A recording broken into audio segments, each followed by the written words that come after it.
Okay, we're here. Sorry about that. I was having some little bit of delay problems there. Unfortunately, I'm on a Wi-Fi system, so we may get some glitches. Here's hoping they don't last. Anyway, hey, I'm Aaron Lopresti. Welcome to Aaron Con 2. This is in replace of the canceled, sadly, WonderCon. We did this before for Emerald City Comic Con. It was live on Facebook. This is the first time I've gone live on YouTube, so we'll see how that works out. Um, I'm going to do things that we've seen before on some of the other videos. We're going to look at some sketchbooks. We're going to look at some art that I just got in from, or just got back from my Justice League job, and I'm going to do some live commissions. So it looks like. Looks like we have some people showed up. So at least we have two people in right now. So that's good. So let's get rolling. I'll say happy Good Friday to my Christian friends out there. That I hope that all this is going well despite our being shut in and dealing with the fallout from the coronavirus. But we do what we can do, right? So anyway, let's preview a little something here that I'm sure a lot of you have never seen before. This would be my 20th anniversary hardcover sketchbook. I am offering up these this weekend, free shipping.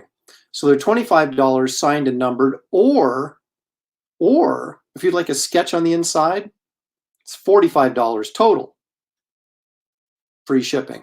It's an amazing deal that only during Aaron Cons can you get this for free shipping. We're going to take a look at one of these closer in a minute because I'm going to draw inside it. But I think today we're going to do a sketch inside the sketchbook. We're going to take a look at some of my Justice League pages, the original art that I just got back. I just split them up with the inker Matt Ryan. And then I'm going to draw Space Ghost, which is one of the commission requests I got from John Smith, of all people, in the San Diego area. And we'll be doing that today. So I don't have any commercial breaks, so I guess we just got to get going. So let's get going. I'm going to turn the camera around. I did kind of brush this off a little bit so it looked a little bit cleaner than what we're normally used to when I do this. That board right there is my portable drawing board. Look at this. I'm raising the camera up through the technology of my crappy but well-intended tripod here. All right, check that out. And you'll find it interesting if you look like over here, like this is freaking out over here. Well, these are set up for green screens so that you can have like a brick background and stuff like that. If you have a green screen, so anything that is like green or has some color, greenish color to it, apparently is going to pick up the brick. So yeah, there's good, the bad, and the ugly, right? Okay, first thing I want to do is I want to take a look at Johnny Fitz says, Aaron, hope you're doing and keeping well during these crazy times. I am, thank you very much. My guy that I did the Wolfman sketch for, it's even better in person. Thank you, Aaron. Well, thank you. I appreciate it. Fly Fox Pro got my sketchbook with a booster gold sketch. Looks awesome. Thank you. Glad you guys like it. All right, let's take a look at some of this original art. I don't know if you people, if you guys get out and go to cons very much, I don't know how often you get to see original art. So we're going to take a look at what this stuff actually looks like before it goes to the colorist, or actually when we get it back. Let's zoom out a little bit here. Okay. Okay, we don't want autofocus on, so Aaron's turning off the autofocus. Does that help? Not really. Okay. Look at that. That's manual focus, folks. Okay, that looks like that's about as sharp as it's going to get. So I'll zoom in a little bit, and maybe we can go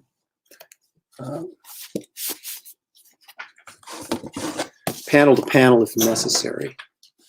Let's see what happens here. Maybe I can get in a little bit closer here. Okay. This is the first page to Justice League 40.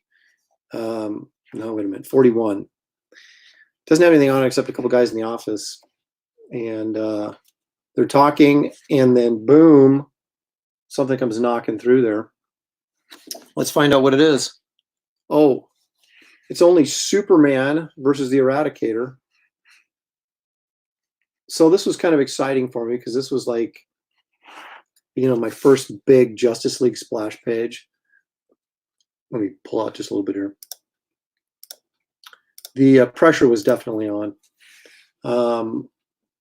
So I got to draw Superman being sort of under assault by the Eradicator, who is apparently a robot with the same powers as, or an artificial life form with the same powers as Superman from Krypton. So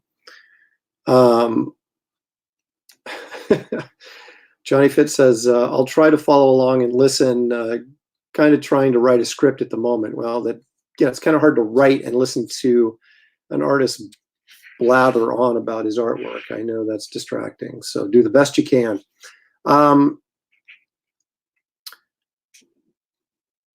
Anyway, so that's that. Then I go to page 2. Now, I didn't get all the pages back because I have to split them up with the inker. You know, he gets some of them. It seems only fair since he actually worked on the book. This is kind of a cool page. I kind of liked it. I really like Superman's little figure down here in the background as he's punching Eradicator off of him. And then we cut to the guy with the coffee who's spilled the coffee on his lap. You can't really see it here, but there's supposed to be like a brown crotch stain right there where we're not sure if he peed his pants or if he spilled the coffee on there. So. Okay, then we jump ahead to page 6. This is a nice page. It's got a nice Green Lantern shot. We got Superman on it. We got a nice section there of the Flash beating up some people, and even Wonder Woman down there in the bottom. So, and you can start to tell how much work a book like this is when you see just how many characters on a single page. And that's really how you determine, you know, someone says, well, how long does it take you to draw a page? Well, it depends on 2 things. How many characters are on the page generally is the main thing, the main culprit. And then, you know, the detail in the backgrounds is also can really slow things down. But for me, it's generally the amount of characters on a page. Now we jump ahead to page 10. And this is Batman kind of confronting Madame Xanadu. There was a couple pages before this, but Matt got those. Inker got those pages. Because we split them up, and it's a 2-2. I get 2, he gets 1 split. So I'll pick 2 pages, he'll pick 1. I'll pick 2 pages, he'll pick 1. And so it just depends on what your preferences are, you know, to what you end up with versus what his preferences are. It's kind of a golden age looking Batman, don't you think?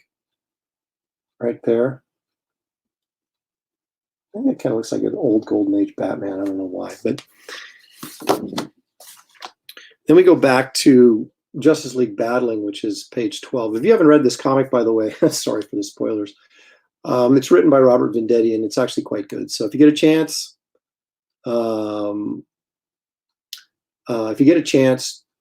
check it out because it's a pretty good comic. But anyways, you can see I've got the Eradicator and his crew up here. I had to draw them all small. Then I've got the Justice League kind of inside a Green Lantern-made bunker and a wrecked car over here. So this panel took a while. And then you go in here closer, and you got 4 more figures: Green Lantern, Wonder Woman, Flash, and Superman. And then down on the bottom here, giant explosion panel with all the characters in it. So again, a blast to draw this, but man, time consuming. Then I got page 13. I'm showing all these pages. All these pages are for sale. I'm not going to list all the prices right now, but if you're interested in them, you can certainly email me, message me on Facebook, message me on Twitter. My email is scrolling along the bottom here, so pretty easy to find if you write that down for later reference. We got a nice close-up of the Flash, and again, a nice group shot there. The very first panel. Okay, another pain in the butt panel. The only thing that saved me on this one was there wasn't much of a background other than the magic spell that Madame Xanadu is casting. But again, you've got what, 1, 2, 3, 4, 5, 6, 7, 8, 9, 10, 11, 12, 13 characters on one panel, and then a bunch more down here at the bottom.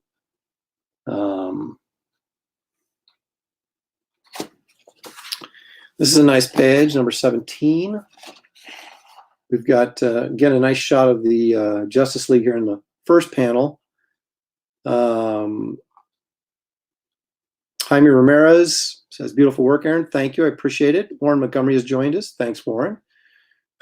I keep getting bugged by, what's your name? It's Lec74. How about a studio tour? He wants a studio tour. My studio is a wreck. Okay, I've got to get it organized and cleaned up a little bit so I can actually move through it. So I will do it in the future on one of these, on a live YouTube stream, I promise. But I got to get far enough ahead of my work that I can actually clean my studio. Anyway, you've got a nice shot of the Eradicator. They're blasting them, and then a nice close-up of him as well. When you get a page like this, you can say this is one of the most boring pages in the book, and it still has the entire Justice League on it. I mean, this is an action-packed story. They've been transported away from the city and away from the Eradicators. They're getting their butts kicked. And we have, we noticed that they're missing Wonder Woman, so Flash is yelling at Lady or Madame Xanadu, we have to go back and get Wonder Woman. Okay, now the second issue. There's other pages in there, but I didn't get them. And the last splash page where the Eradicator is holding up Wonder Woman, I actually sold already. So how about that? Okay, these are some of the Eradicator's minions flying over, certain Tiananmen Square. I don't know, is that the Taj Mahal? I don't even know what that is. I can't remember. It's not the Taj Mahal, but it's something in India, I think. Of course, the Great Pyramids, Great Britain, and then, of course, that's a really wild, I think that's in Brazil. So basically, just to show they're all over the globe, and yeah, I could draw all that stuff. So anyway, and then we go to page 2, then we cut back to the Justice League. Again, a lot of characters. Justice League, nice shots of Batman there with the group in the background. This is kind of fun. Wonder Woman squaring off with the Eradicator. Kind of like this panel here, because we got, I mean, it's cliche because everybody does this, but, I got Wonder Woman's reflection in his glasses, which I thought was, it's kind of fun. And a nice big shot of him giving her his bad breath and killing her. And of course, as he begins to drain her life force from her, and he gets attacked from behind. I'm not going to show you who attacked him from behind because I don't have those pages. We go back to the Justice League out in the remote location.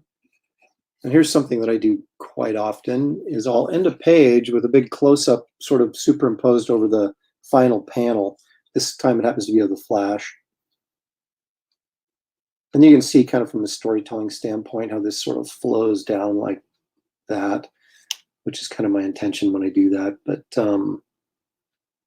don't know, I do that, and I don't know why. I started doing that a long time ago, and I still do it. It's funny how often we repeat sort of storytelling techniques, but I guess when you do as many pages as I have over my career, it's pretty hard not to use some of the same techniques and poses over and over again. But at least I'm not tracing my own work or even going back and looking at it. I just sort of, that stuff's sort of burned in your memory banks, so you can recall it pretty easily. Superman getting even with the Eradicator. Pat Scott. Yeah, Matt Ryan on the inks, Pat. There's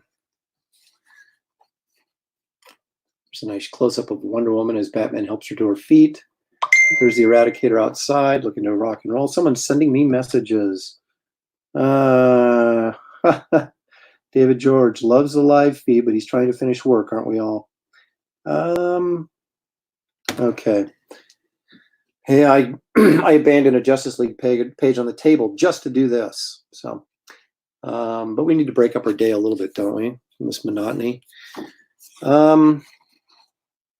Okay. Flash shows up, and we don't really get to see him here. Just his kind of a lightning bolts. Although I don't think I'm really, or his flash electricity or whatever. I don't think I'm really fooling anybody. I think everybody pretty much knows who that is.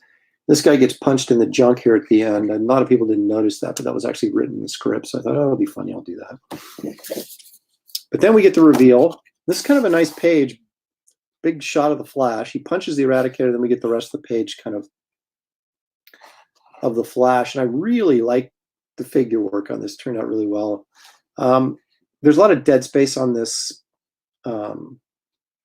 page, mainly because there's a big courtyard they're out in, and I should have put some buildings back in here, but it was really getting, with all this flash effect back here, it was kind of getting confusing. And I thought, well, when you do it in pencils and you just look at it, or even in inks, and you look at it and go, wow, that looks really full and busy. But as soon as you color these flash effects, and all the dead space in between all the flash effects now is like light blue or whatever it was in the comic, you go, wow, there's a lot of empty space in there that I should have filled up. So it was one of those things where I kind of tricked myself into thinking it looked full, but then after it was colored, it really didn't. And I do that on occasion. So I really should have put some buildings and stuff back here at least to fill that in. But it's still, I think, a really nice shot of the Flash. Here's another fairly decent page. You got the Eradicator and his minions zipping through wherever they're at after the Flash. And you got Wonder Woman and Superman and Batman going, good luck, Flash. And then, of course, a nice big shot of the Flash coming at you. Now, this I got a lot of positive feedback on this, which I didn't think about too much when I did it, but it seems to have really resonated with a lot of folks. But this is a double-page action kind of spread with the Flash. And he gets hit here by one of the Eradicator's guys. And then we kind of pull back here to see where he's at, and he's in the Grand Canyon.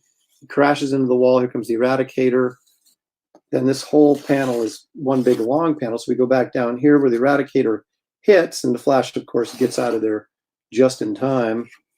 And then we see him zipping along, and he gets shot at again. They clip his leg. So where's he at? We slow down and see, well, he's at the Eiffel Tower in Paris, where I've actually got to visit a couple times. And then he's on the ground, and here come the bad guys. And then what does he do? He moves, jumps out of the way again. They crash on the ground, and he zips off. So anyway, that was a double-page spread that, like I said, I didn't think much of when I did it, but a lot of people liked it or commented positively on it. So you just never know.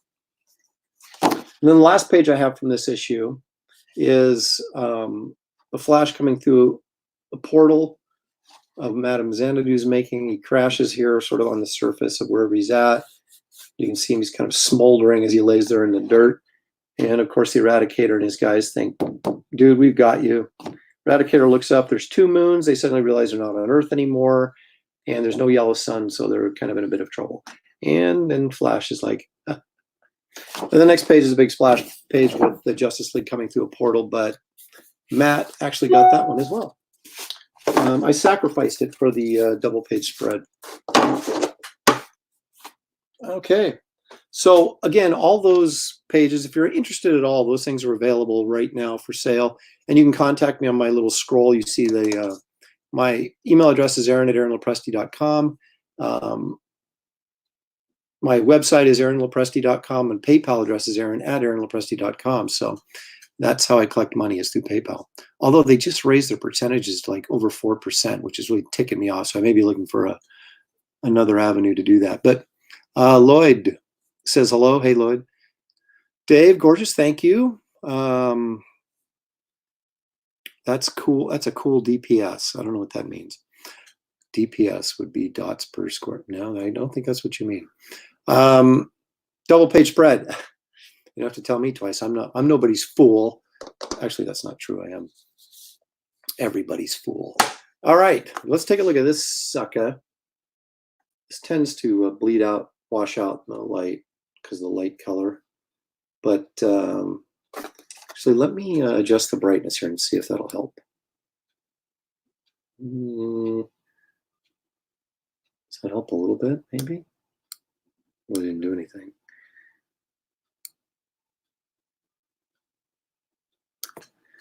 You know, there's nothing better than having a digital control of your camera. You can adjust it manually and it still doesn't help anything. But anyway, this is my raw Imagine 20 years of sketches by me. You know it's by me because my name is printed on the book. Yes, Jaime Ramirez says, Aaron, have you considered making, or is it Jamie? It's got to be Jaime, doesn't it? I don't know. Aaron, have you considered making a how to draw book or video series? Yes, I have. And as soon as the market crashes because of this quarantine we're under and comics don't exist anymore, I'll probably have to make a living. I'm saying that jokingly, I hope. All right, so I had someone actually want one of these with a sketch in it, which is what I'm going to do now.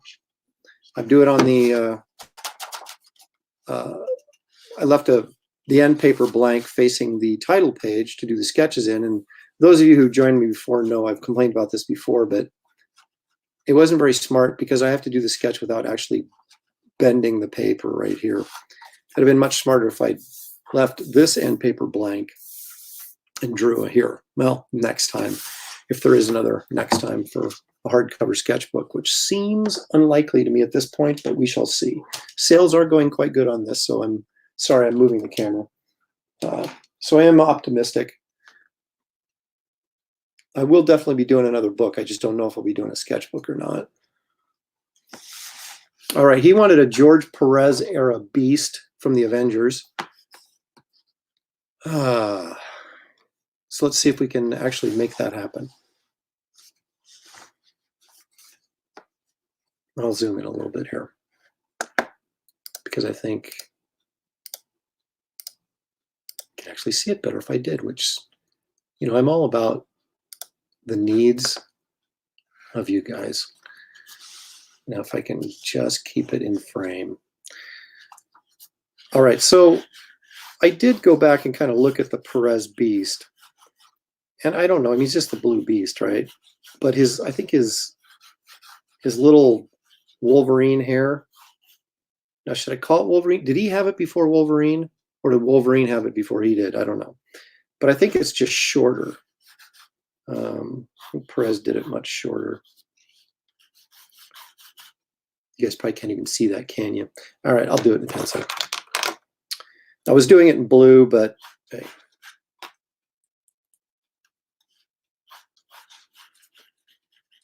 So I tried to geez, you still can't see it. Hang on.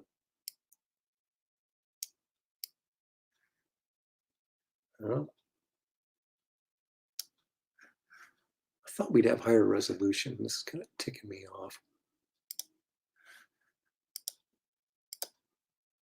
Well, okay, that's kind of okay. That's kind of okay. You'll be able to see it better once I start inking. Oh, so yeah, so I tried to order some Copic marker refills, and someone sent me an article.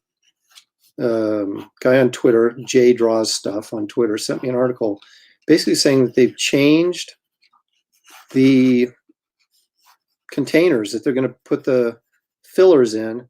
They've made them smaller and more compact. My guess is they're probably charging the same amount of money, though. But you're getting less ink. And anyway, so they're not shipping out any more of the old ones. And they're not going to start shipping these until these are ready to go in the summer. So basically, whatever people have in stock is all they've got left until they get the new stuff. So I guess we're all going to be in a jam. Try to get to the sketching begins. Yes, finally. Quit boring us with showing us your original artwork.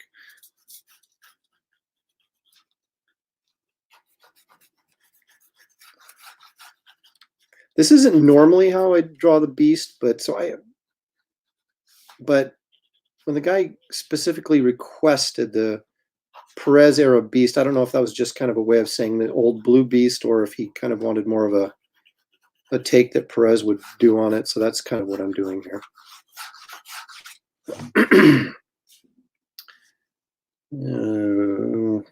Okay.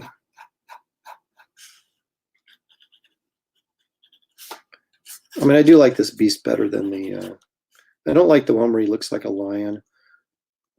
And I do kind of like, which makes not a ton of sense, but I do kind of like, excuse me, I reach, the, that eye seems a little low to me. I do kind of like the old original X-Men Beast,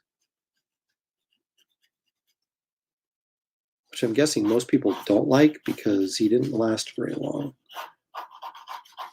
before they changed him into the blue Beast, and he kind of got popular. So, but I was a big fan of X Factor when Louise Simonson was writing and Walter Simonson was drawing.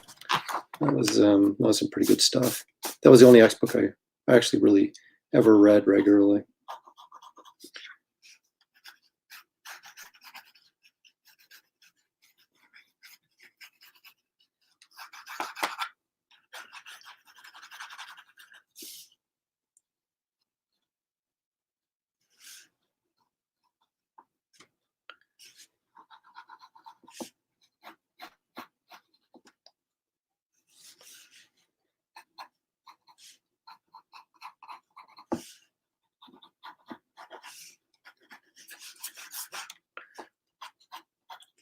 You know, I'm starting to guess that maybe these live feeds just don't offer high def because of the amount of power it would take to do that. I'm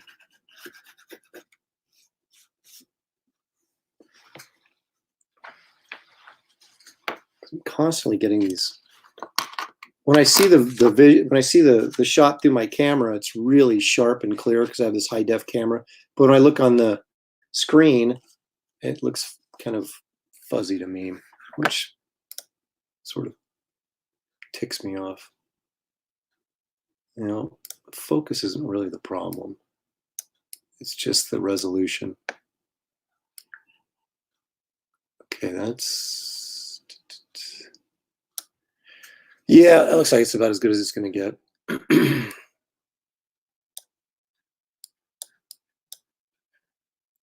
I don't know that the auto white balance isn't, yeah, that's not really helping at all. Okay, that's horrible. Okay, we'll just leave it on auto. Yeah, get that out of the way. All right. Start farming octopuses. No, the original artwork is badass too. Okay, Johnny, thank you. Bandwidth, yes. Well, I mean, you know, resolution bandwidth, isn't it? I mean, I guess it's not the same thing, but I'm sort of using the two terms interchangeably. All right, so I'm going to go in with a 0.8. Now that we got this guy penciled out, I'm going to use the old Le Pen because this sucker is fresh, so it should give me a pretty nice dark line. Look at my bald head getting in the way. It's like tripping out. Look at my skin. It's like freaking out, man.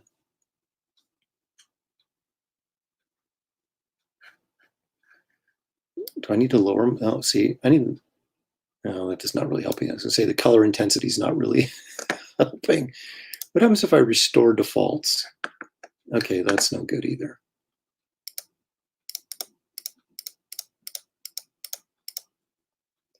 Technology is, I mean, I'm sorry, folks, but it's not our friend. It's the devil. I mean, yeah, it allows us to do this, but all right, whatever. I'm just old. That's why I hate technology. Ever since I started playing video games, and my like 8-year-old son, he's not 8 anymore, but when he was 8, could just destroy me because I just could not figure out what the heck was going on. I'd hated technology. I'm okay at Pac-Man, and that's really about it.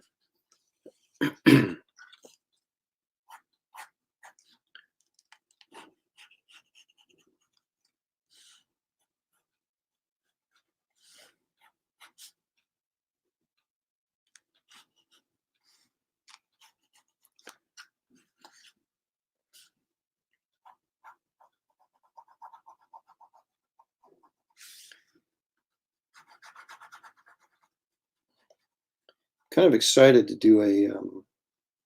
Oh, you know what I should do? I should switch banners. Look, I've got 2 banners. Check it out. Look at that. See, now it's Sketchbooks with Sketch, $45 with free shipping this weekend only. You know, that is kind of the. I'm using StreamYard to broadcast this, and it's. This is, of course, the free program because those who know me know I'm too stinking cheap to pay for anything if I don't have to. But they do give you some features that are kind of cool. So that's my plug for StreamYard, since they're letting me use a service for free. I think it's probably the least I can do.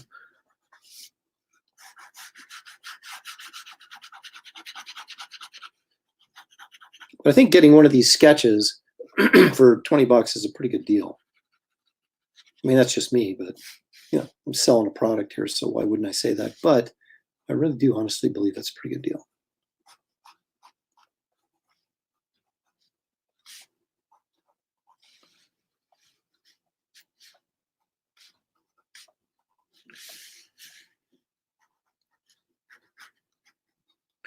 You always got to put that little fang right there, don't you?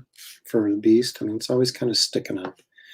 You keep thinking, man, that guy needs some dental work. But I guess if you're the blue beast, you know, not really worried about what your teeth look like. To have a Bruce banner.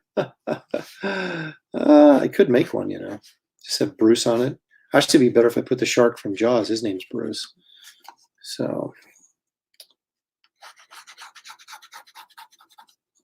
it'll be interesting to see how many people actually. I know there's a lot of other shows going on right now, but it'll be interesting to see how many people tune into this on YouTube as opposed to tuning into it on Facebook. Because Facebook, I had really big numbers. I was very surprised, but I had some people on Twitter that wanted to check this stuff out and couldn't do it because they weren't on Facebook.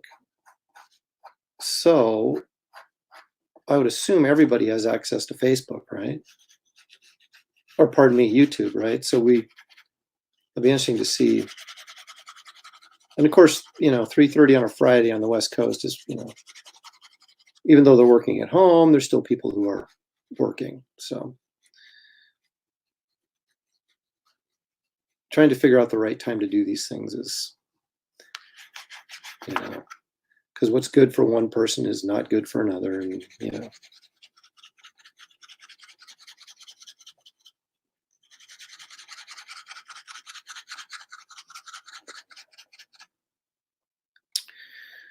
Okay. Now, Perez always did them with like really sort of heavy dark around his eyes, like he almost like he was wearing mascara or something. I don't know what that was all about, but I did do a little bit of research on this beforehand.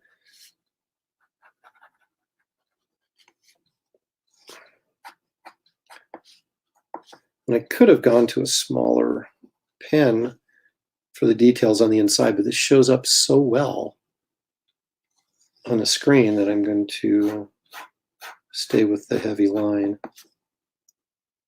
I mean, because quite frankly, it's not that heavy. Okay, now I'm going to switch. After saying that, now I'm going to switch. I'm going to a 0.3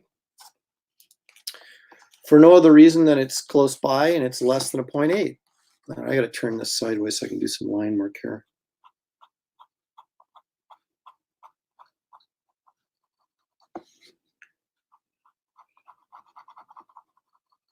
Turning the paper to get a desired angle for doing line work is so key to drawing. And yet when you do these live feeds like this, you sort of have to keep the drawing in a certain area and you can't like flop it around all over the place. And I don't like working on flat surfaces because it screws up your perspective, because instead of, I would much rather, I mean, I've got my drafting table set up at an angle about like this. So I'm sort of looking at the same angle as I'm drawing at. So I'm getting proper perspective. When you lay something flat like this, like I'm doing now that I'm inking, your vision gets skewed, okay? So in other words, the chin is closer to my eyes than the top of his head, okay? So what that naturally does, it scrunches everything the way you're looking at it, right? So it seems like you're drawing it in perfect, the proportions are correct. Then you turn it and look at it completely flat and straight up and down, and you can see that you've stretched the drawing out. So those are things that's one of the reasons why I do not draw flat, because unless you're hovering over the thing right on top of it, looking straight down on it, you can get your proportions screwed up. So that's why I have such a severe angle on my drafting table.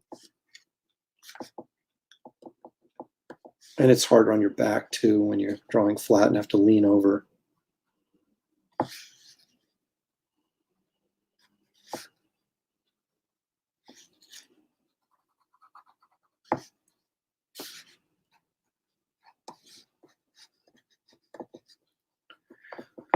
But I try and put a little bit of work into these. I mean, it's still just a head sketch, but I try to do a little bit more than, just kind of, if someone came up to me and said, hey, will you draw a free head sketch for me? It would have taken me about 30 seconds. Whereas this, I put a good 15, 20 minutes into it.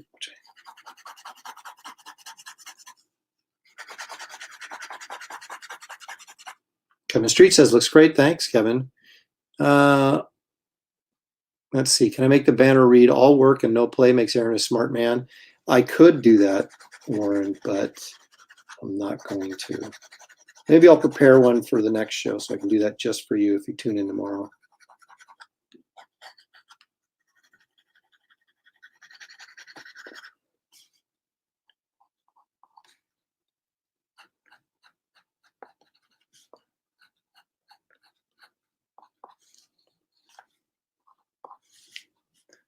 So I bought an upgrade to my comic collecting software. I use something called Comic Collector Z, and I bought the original one about 10 years ago. And back then they would sell you the program so you could, you'd download it and you'd have the program, right, forever. Well, it used to download cover images off the web for you. So like if you said, okay, well, I've got Avengers number 59, and they would download the cover for you so it could be in part of your program there. Well, mine wasn't working anymore. It finally got so old that they refused to support it. So I had to buy the new model, and now they don't let you keep it. It's kind of like what they do with Photoshop. You rent it.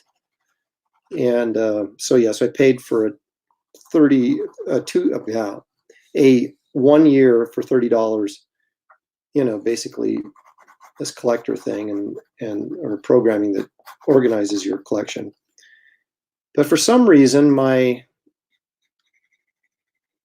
when I bought it, it didn't update my old program. It just gave me a new program.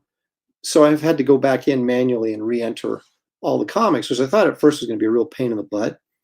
But it's actually been kind of fun because it's kind of like getting to go through your collection again, which I haven't done in a while, and kind of see what you've got. And so it's been a nice distraction.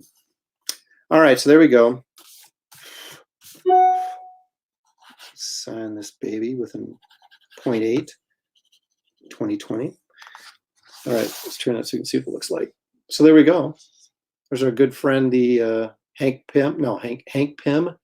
Whew, okay, that'd be Ant-Man. Who is this guy? Hank something. What's his name?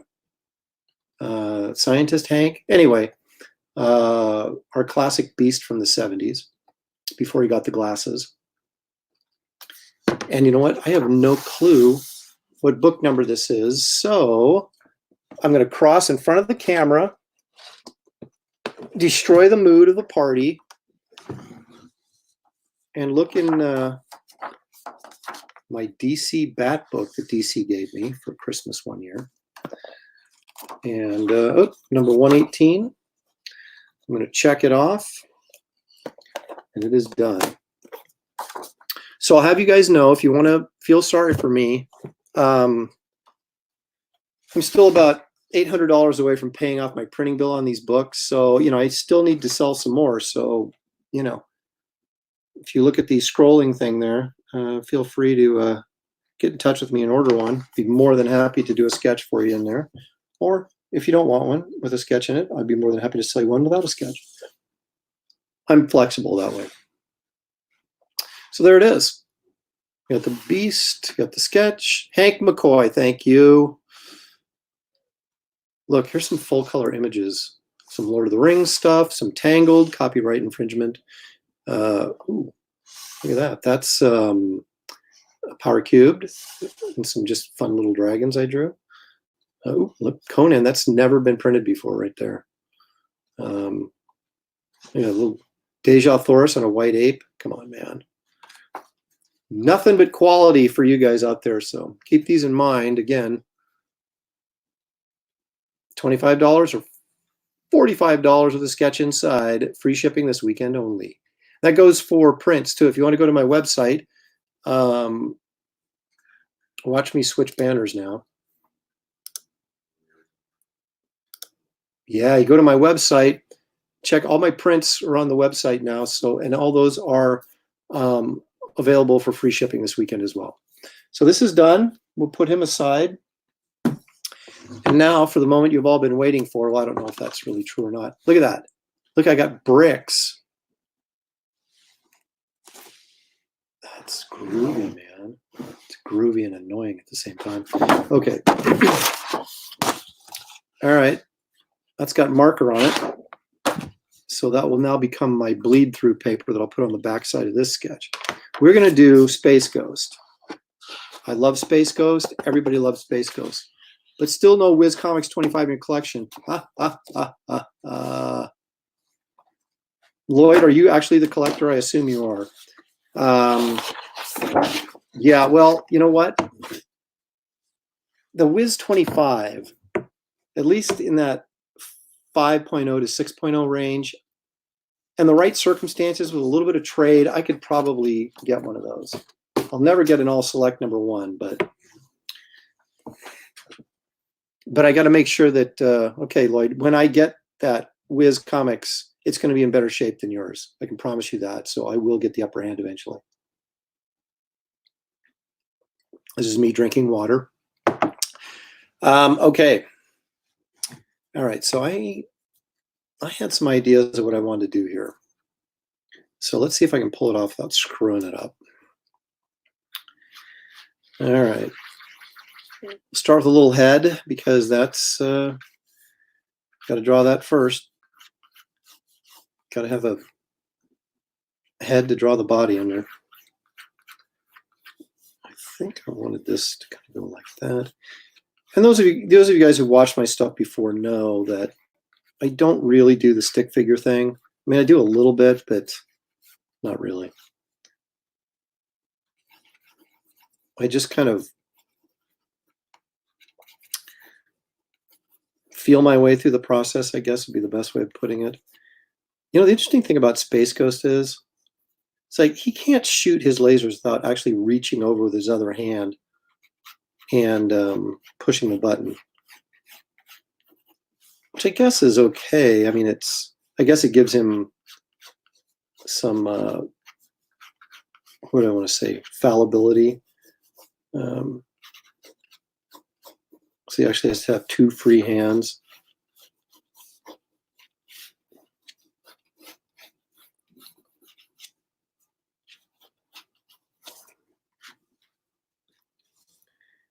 Okay, do some of that cape.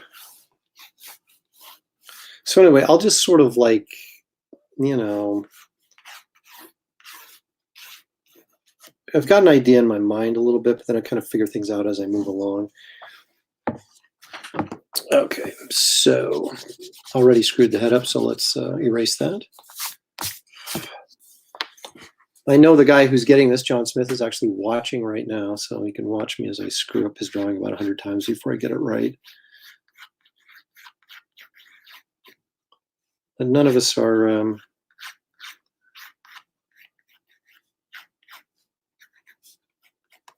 don't know. I was going to say none of us are perfect, but I was watching Adam Hughes draw on one of his sketch covers. I don't think he messed up, so.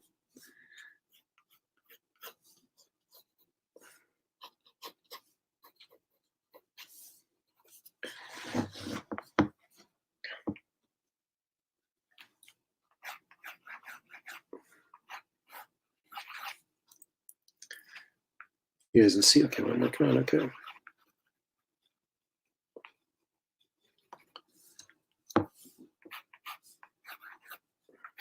Was there ever an origin episode in those cartoons, those Hanna-Barbera cartoons for Space Ghost? I don't think there was. I don't think they bothered with, those kind of things. It was just kind of like crank out a 5-minute cartoon and move on.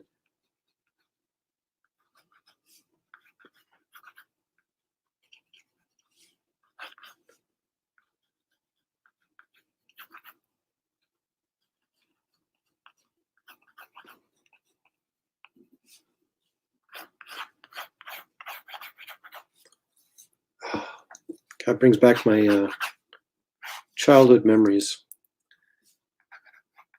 Although I'm not old enough to have been there when these things first came out, because I think they came out in like 64, 65. I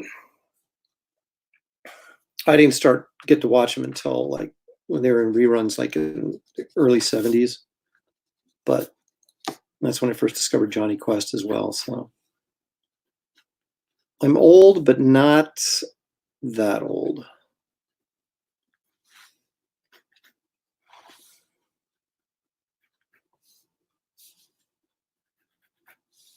'66, John says. I know Johnny Quest was like 65, I think. I mean, I can't believe how old Johnny Quest is.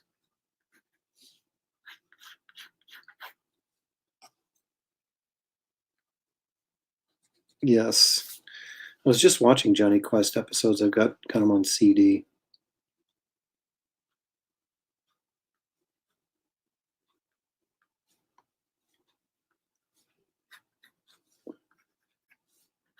when I draw this, I kind of want to put bat ears on him. He's kind of got that Batman cowl with. I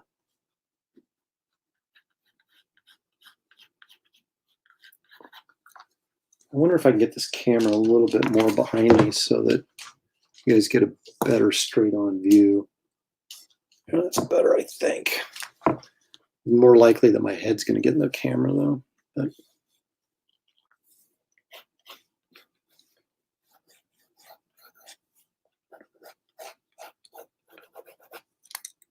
But tomorrow I'm going to be doing Spider-Man, so you'll want to tune in for that as well, I would think.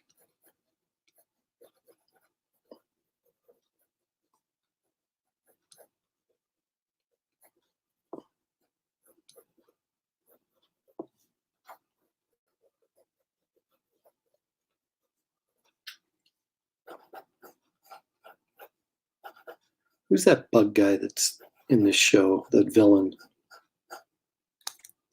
I remember him from Space Ghost Coast to Coast more than I do the actual cartoon show. I'm trying to think. His name, some of the Z. What was his name? These are $200 plus shipping, which is about $15 for these to answer Comics Legend. I only do these kind during when I'm doing live feeds. When I do home commissions, they're generally 11 by 17 full color, and they're more expensive. They're $350. That's for single character with a limited background, which I'm working on one right now for a guy. He's probably wondering why I'm doing this instead of his commission.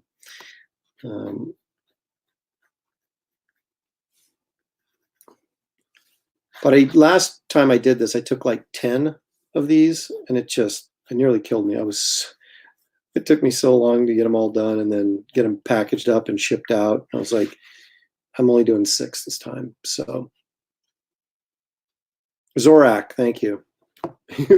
Zorak, there it is, Zorak, yes.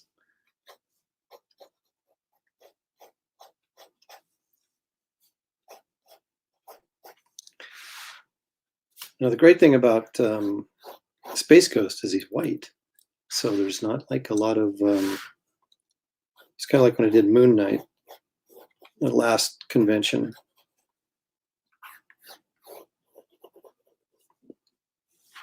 So again, as you can see, I'm just kind of roughing out the shape of that leg. And again, it's, I've been doing this for 35 years or something. So, I didn't used to be able to just whip out a thigh like that and without thinking about it. But, practice, practice, practice, right? I used to probably do a little bit more of the stick figure. I don't like that leg. Stick figure kind of layouts when I was younger. And now I just kind of evolved past that to what do I want to do with that leg?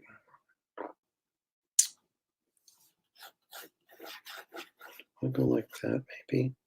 Maybe I do. Maybe that's what I want to do.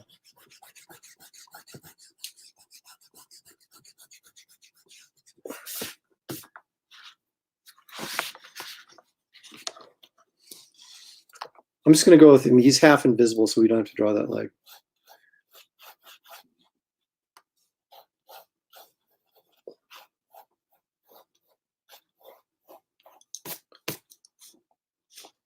Yeah, I think that's what I want to do.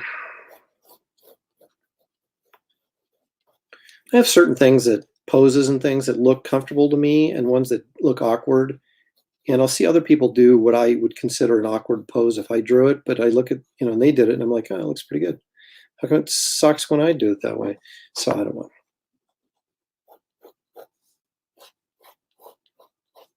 That's why it's so hard to change your style. If you look at your style and say, well, people aren't interested in what I'm drawing, or they don't like the way I'm doing it, I'm not getting no one cares kind of thing. You think I need to change my style. The problem is once you've established a style, your mind sort of looks at when you draw that way and says, that looks good, that looks right. Okay, then you try and change your style, whether you do maybe exaggerate your anatomy more, or you do something, different line work wise. It doesn't look right to you because you've trained your eye to, to do it a different way. And so you really then have to retrain your eye to accept a new style that you're working in. And it can be challenging. I've done it, not drastically, but I've done it incrementally. And it's really hard. Because I see other people that draw like really loosely and have kind of a loose ink style. And I love it. There's a lot of energy in it. And I try and do it. And my stuff is always very, very tight because I've always drawn that way. And it just, when I do it loose, it looks sloppy. But when they do it, it looks cool. And I'm doing the exact same thing they are. But it just takes a matter of, again, getting your eye and your mind to accept something new that you're producing and saying, you know what, that's legitimate. And then after you do it for a while, you look at it and go, hey, and you get used to it, it suddenly looks cool, whereas before it looked horrible and you really haven't done anything differently. You've just adjusted your perception. So that's my deep thoughts for today. The best part about Space Ghost is that he's white. Yeah, well, I'm in his costume, of course. Do you ever use action figures to help you out with poses? I never have in my entire life. And I'm not saying a lot of people do, and I think that's a great thing. I just have never done it. I never thought to do it. Now, with the exception of, I have one of those big T-Rexes from the original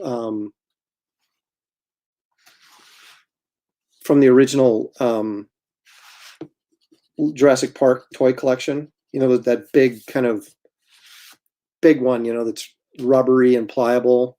It's a terrific mold. It's a great sculpt on that thing. And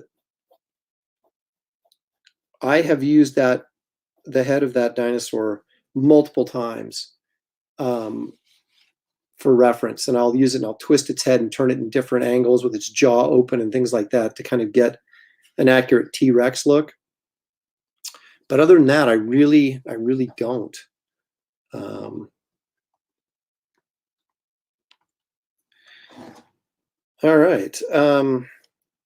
Pretty sure his cape is black, isn't it? So he's all white with a black cape. Oh, now you got me self-conscious about everything I'm saying.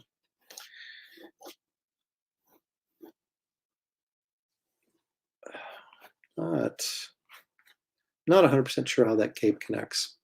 So in these circumstances, I go and do a web search really quickly while you guys are looking at all the mistakes in my Space Coast drawing. I'll just lay it out there for you. As you see me hunt and peck Space Ghost into my keyboard. All right, let's see. First thing that comes up is Space Ghost Coast to Coast, right? They don't even care about the original Space Ghost. Oh my gosh, his cape is yellow? Oh. Man, I'm good thing I checked that. Yee. All right. Give me a second here while I oh yeah, and he's got that little thing on his triangle on his chest, doesn't he? That's all coming back to me now. So he's got that, but what's in that? Is it like a little Space Ghost head or something that's in there? It is, isn't it? So it goes kind of like that, right? And it's got his little. Isn't that kind of what that is? I think that's right. That's black. Okay, and this goes straight across like that. And so all of this is black, but his cape is all yellow. And it comes in. Oh, my daughter's texting me. Okay. Yeah, okay, so this goes like that. This is all black. All right. I'm back to seeing what you're seeing. Okay. See, now it's making, no, okay. All right. It's all coming back to me now. Close enough. Mytor is my favorite. You know, Eric, Mytor, well, to say one of them is more favorite than the other, because I love them all. I mean, the Hercules is probably my favorite, but I loved Mytor. He's like the caveman Thor. I mean, that's exactly what he was, right? And I really loved it when DC was doing those series. Unfortunately, they're not doing them anymore. But it was like, they're like, which one do you want to draw? And I'm like, well, the Herculoids and Frankenstein Jr. and Mytor. And you know, it's like, I wanted to draw them all. Except for Birdman. I was never really in love with Birdman. Rude, that seemed to be Steve Rude's thing anyway, so.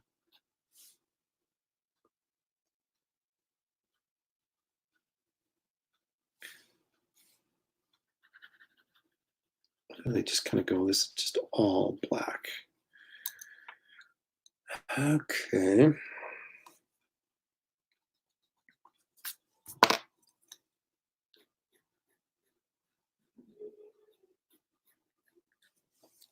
Got to give him that Superman chin. That's what they should have done with those Hanna-Barbera. Well, actually, they were leaning in that direction, I think, but they could have done like, you know, Space Ghost, Green Lantern crossovers and things like that would have been kind of cool.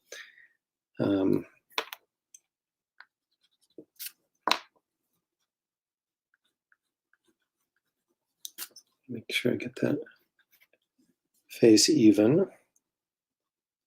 Okay.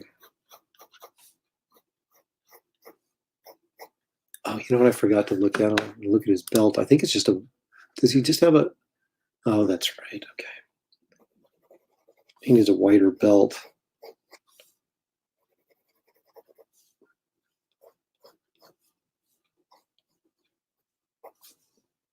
Yeah, okay, see, now I'm starting to feel it, you know, it's like, that looks right.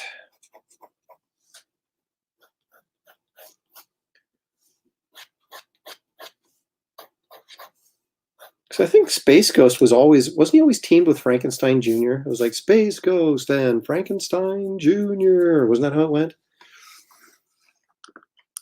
I know if my wife was in here and heard me saying these things, it would be, she'd be out the door. No, she knows. She knows what I am.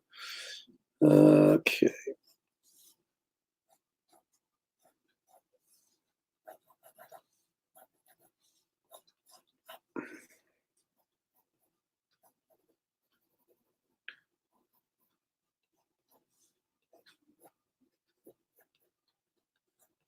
Do what I can to make this fist look halfway decent.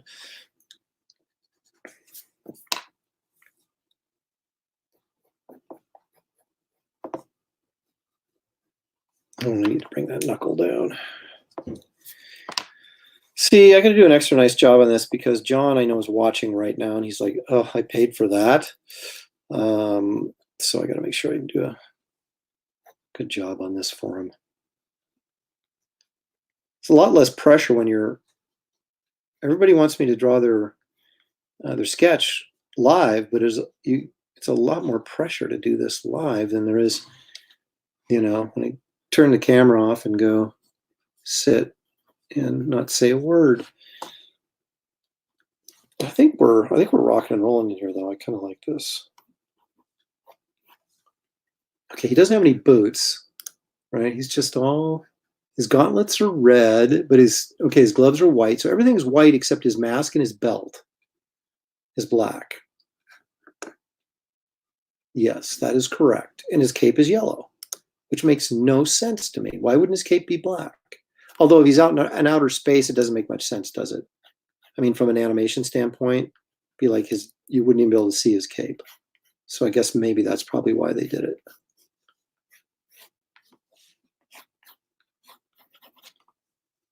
Alex Toth was no dummy. All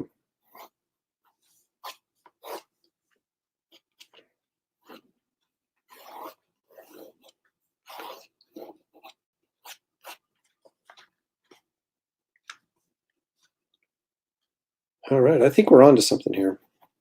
I think we're on to something. The thing is, he's pointing his fist forward, but he can't really fire it until he brings his hand over and pushes the button. So he's really threatening in a threatening pose. It's really not threatening. Okay. What type of paper am I using? I am using, now watch, this is going to turn into brick. Oh, it didn't. Well, it is kind of up here a little bit. This is Strathmore Bristle. I use a smooth surface because, well, here's the thing. I keep going back and forth between smooth and vellum surfaces. The vellum surface tends to take the marker a little bit better because it soaks in, where here it tends to lay on top a little bit more. But when I mix colored pencils in with my markers when I'm doing these, and the colored pencils are you get a much smoother lay of color on a smooth surface than you do on a rougher surface. So usually that how the colored pencil looks on the paper is more important to me than how the marker looks, because the marker still looks good. Doesn't matter what paper you're using for the most part. How long did it take me to learn anatomy? My tips are, I don't have any tips that are like, oh man, that was genius, thanks for sharing.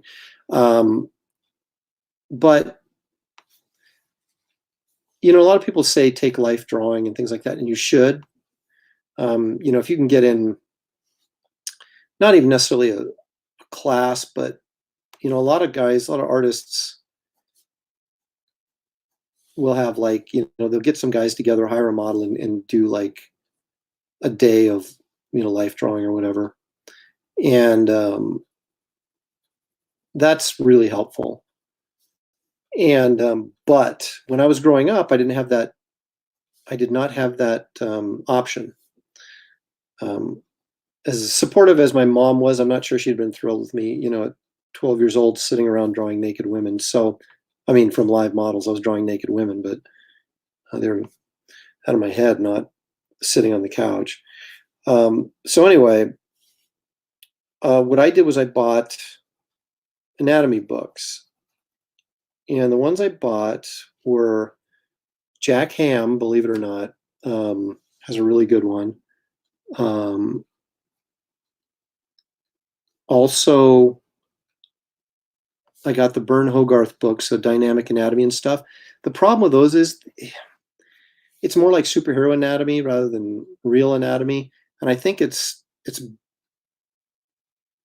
better to kind of learn real anatomy and change it to superhero anatomy. Although the books are good. I mean, the Bern Hogarth books are really good and interesting, but by the time I actually got those, I was already kind of on a path, and I didn't use them as tutorials that much. Yeah, I got a Fly Fox Pro is backing me up on the Jack Ham books. So I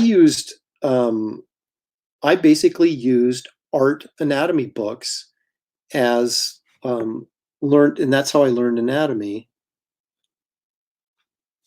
And then I used, of course, How to Draw Comics the Marvel Way to sort of start learning how to interpret real anatomy into superhero anatomy. And of course, John Buscema is such a terrific artist. He shows you so much in such a limited amount of lines. And then it just comes down to practice. I mean, it sounds dumb, but it's like just the volume of work. And I think that's the one thing that people don't really understand. Like my daughter is an artist, but she's a dancer, and she likes to act, and she's very involved in the arts, but not specifically one discipline, right? And she gets frustrated because it takes her, it takes time to really master stuff.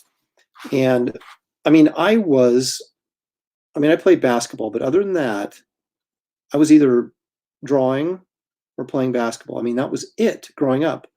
And the amount of time it takes to get really good at something like this is enormous and can't be understated. So although it's it's a little cliche and kind of dumb to keep saying, well, just practice and you'll get there. But that's partially true. I also used to tell my students when I taught was that, always be looking at other stuff, and not just other artists, but again, anatomy and things like that, because I'm using a 0.8, by the way, to ink this, because if what you have in your head at any given time, all right, the knowledge you have in your head while you're drawing, if you never change that knowledge, you're never going to get any better, because you're constantly drawing from the same source. And if your source in your head is not fully developed like it should be, you're never going to grow, right? So you have to constantly be looking at what other people are doing, especially style-wise in comics. That's always a good idea. You don't necessarily, how does somebody really like place their shadows? How does somebody really like do their line work? But in terms of anatomy, man, you can go out and draw people. I mean, I know people that do that. I've never been one to actually sit there and draw people because it looks kind of creepy. But I do really look at people closely when I'm out and about, almost to a point of being annoying. If they knew I was looking at them and as intently as I was, they would probably call the police. But I look at people's facial features and, things about their eyes, their nose, their mouth, their chin, what makes them look the way they look. Another resource that didn't used to be available because the books were out of print were what's his face? This is a good sign of old age when you can't remember anyone's name. Andrew Loomis's books, right? And they're all available now. They didn't for the longest time, and artists we'd go on eBay and bid against each other to get the original printings of these books from the 40s. and they were hundreds of dollars, right? And they finally, someone got smart and reprinted all those things. So they're all available now.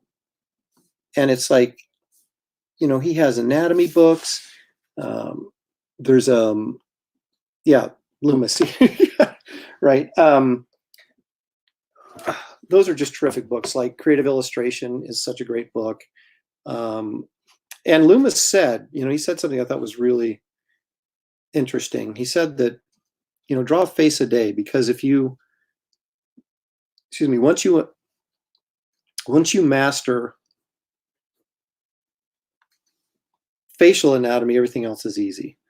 And I would agree with that. I mean, facial anatomy is just really hard, especially when you're talking about it, viewing it from different angles, low angle, high angle shots, 3/4 side, 3/4 low angle, it gets really, really difficult.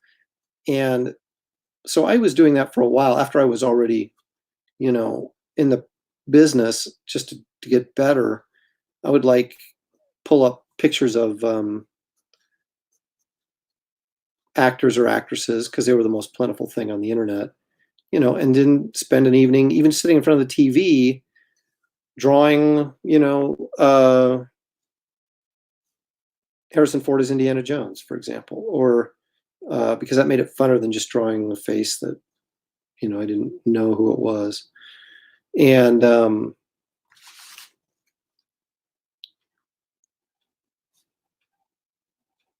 Johnny Depp as,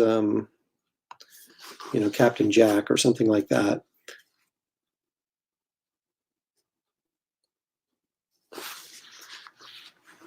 But I think you have to constantly be challenging yourself.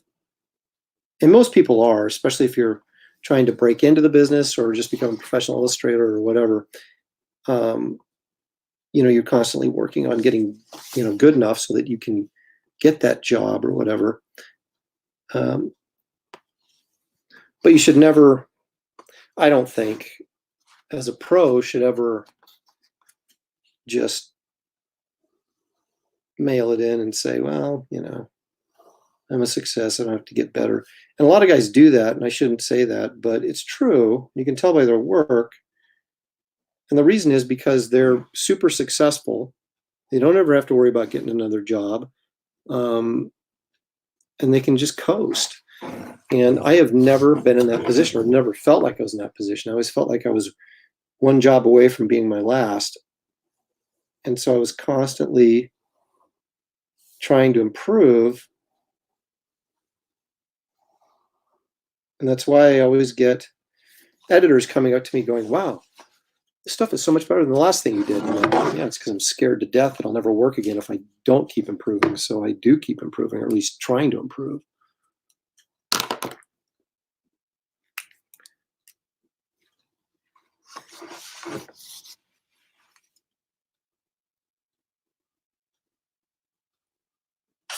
Switching down to a 0.3. Sometimes oops, that got too closed. Well, good thing we have white out. Gosh, was there a little thing right there? Hang on a second. No, straight across. Okay.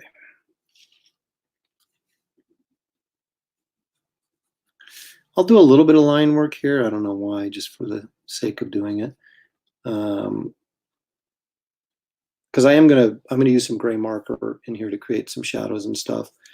But then I'll probably put in some line work over the top of it, because it'll be less likely to bleed if I do that.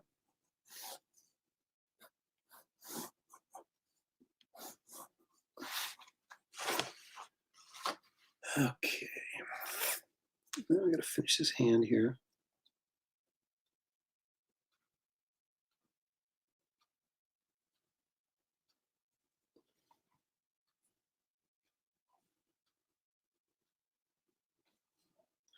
Working on a script right now for my fantasy adventure project, comic project. Also trying to figure out, I was thinking I might start doing a series of videos of me working on my new Garbage Man story that was supposed to be a part of the Garbage Man collection I was doing on Indiegogo that failed, and then try and do that again and get that out there, because it's only I think it's a 15-page story as memory serves, so it's not this really super time-consuming thing. The fantasy thing I'm working on it's a pretty big project, so multiple issue kind of thing. And I'm always afraid that no one will buy it because it's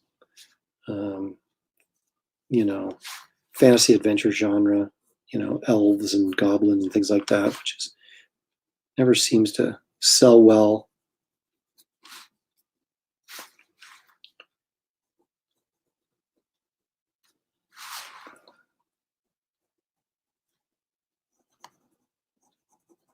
Sorry, I haven't been paying attention to where my paper is. Probably been drawing some stuff off camera. Okay. So we got the whole thing outlined.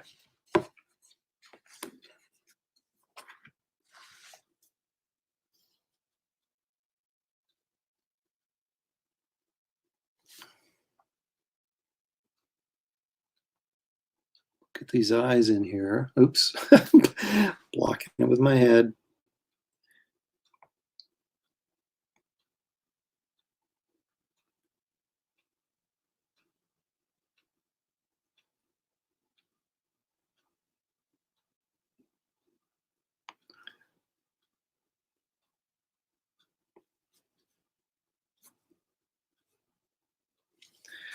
All right.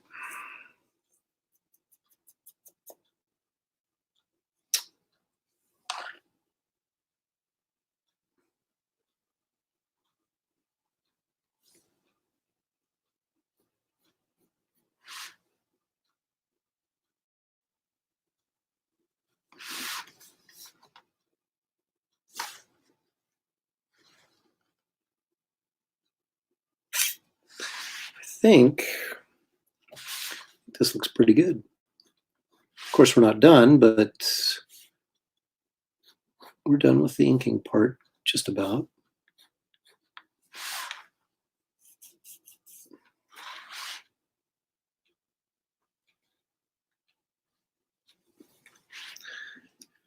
Okay. Now, I think I'm going to erase this. I use these little pink pencil toppers. Not any pink pencil topper, okay? Because some of them are coated and they don't work worth a darn, like the kind you get, at like a drugstore for your kid's pencil at school. I get these at Blick's, and they are just fantastic. And the reason I use them is because they come with this kind of pointy edge on them, and you get this real thin area right there. So I can kind of go in with the side of it. And rather than having a big surface area erase where I'm just doing this, I can kind of like target really small areas that I want to clean the pencil out of. Because anytime you erase over the top of inking, it dulls the inking, right? So by using something like this, I don't have to erase over the top of the black necessarily. I can go in and find the little grooves and spots that I want to clean out, and they work really well. Like some erasers will smudge and smear pencil, especially on a slick surface like this. These really don't.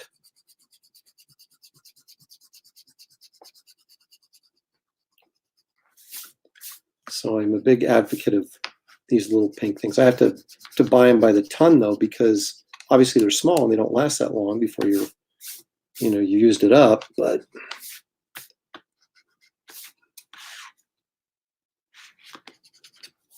and also for the record, this is a Kohl Erase blue pencil. I'd use these for light blue, excuse me. It's not non-photo blue. Non-photo blue I find to be too waxy. And the light blue, even though it isn't non-photo, if you don't press too hard, it pretty much is non-photo. And when you scan anything into Photoshop, you can drop the blue out really easily just by going through Channel Mixer. You can drop the blue out. And so you get an original piece of art from me, or pardon me, an original page, you're going to see a lot of blue pencil underdrawing on it. Which, I mean, when you buy original artwork, I mean, a lot of people like to see the process. That's why you get it. In a lot of ways, comic book art is commercial production art. You know, we like to think of it as fine art, but, you know, in a sense, it's more production art, which doesn't mean it's any less valuable or any less cool. It just has, you know, you a lot of times can see the different layers of process on a single page.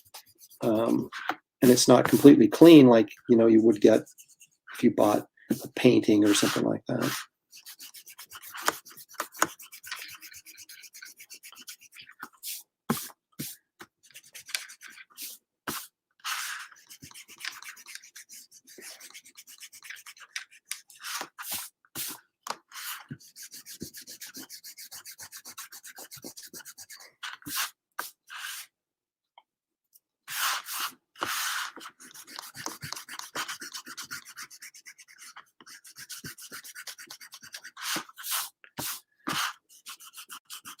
I won't necessarily do a super great job of erasing these normally, especially at conventions, but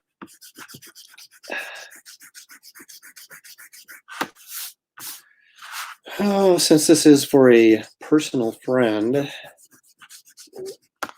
I've got to make sure I put in a little extra effort for him.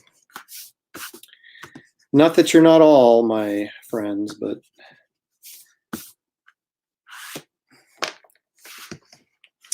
all right. Well, I'm going to tell you what I'm going to do. I'm going to, before I ink in his hood, I'm going to take a drink of water.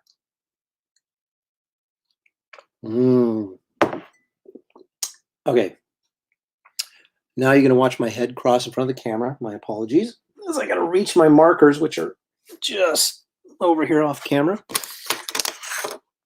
Okay, so I am going to do his flesh tone first because I don't want to accidentally pick up, when I do his hood, pick up some of the black with this marker and have it bleed in there. I got to be careful of that just with the regular line work. For some reason, well, part of the reason that these things tend to pick up black and bleed a little bit is because the paper I'm using is very, like I said, it's very coated and slick. So the marker and the ink, it doesn't soak into the paper. It sits on top. And so therefore you're kind of asking for trouble. So you have to be careful. And also there's always little spots that you can't see of your inking where the ink isn't completely dry and you think it is, and you go over it with a marker and, you know, it bleeds out. So I'm always trying to be cognizant of that, but I'm a very impatient person, and so I'll like color in broad strokes and then smear something. So I'm going to be a little bit more disciplined here for these purposes, and see if I can avoid from actually doing that this time. Okay, so I laid down a warm 0, and I'll always lay down a 0, whether it's cool, neutral gray, or warm gray. I'll lay down a 0 as a base to lay my other markers over the top of, and they just tend to blend a little bit easier by doing that, rather than just saying, well, okay, I want a darker color here, a lighter color here, and then kind of side by side and blending them. I always build up like I would if I was doing a watercolor.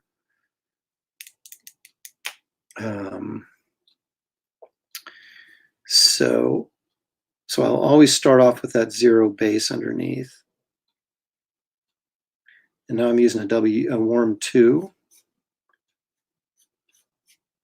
I almost said a W2, and I was like, wow, that reminds me, I still need to do my taxes.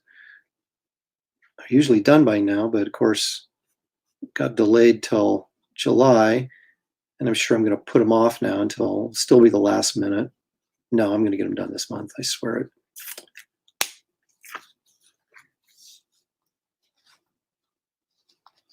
Okay, I'm going to go in just a little bit. I know you can't see it all that well, but when I show you the close-up when I'm done, you'll see what I'm.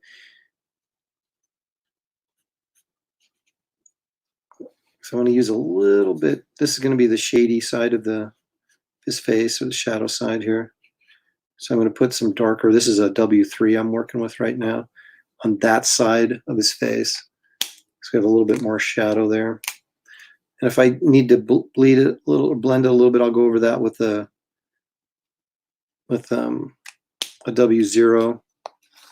And the thing is, when I've mentioned this before, when you go back over the top, say you have a warm 0 and you lay down a layer of warm 0, right? Then you go back over it with another layer of warm 0. It doesn't stay warm 0.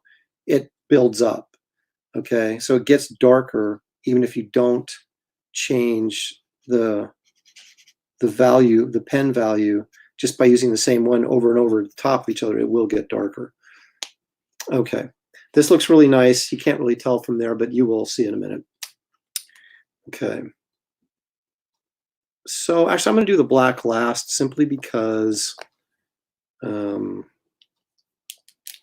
it's the most likely thing to smudge. So I use the warms on this flesh tone, which I didn't used to do, and then I saw Adam Hughes doing it, so I copied him, of course. And but you can also use the warm yellows. Tend to push a little bit into the yellow, and if you work them dark enough, they tend to get brown. But since his cape is yellow, I'm going to go ahead and use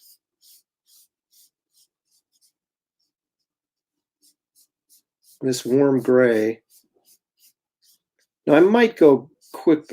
Again, I might throw a little bit of yellow colored pencil over the top of this just really quickly at some point. I don't know if I will or not, but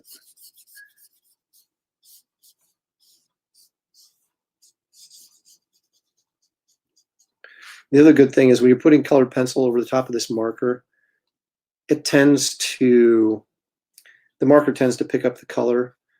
And it also, I mean, I could take a yellow pencil and go, just like this over the top of it real lightly, and maybe just rub it a little bit with my fingers, and you really wouldn't notice the lines that much. And because this warm gray is underneath the yellow, it sort of picks up that yellow colored pencil and spreads it out for you visually.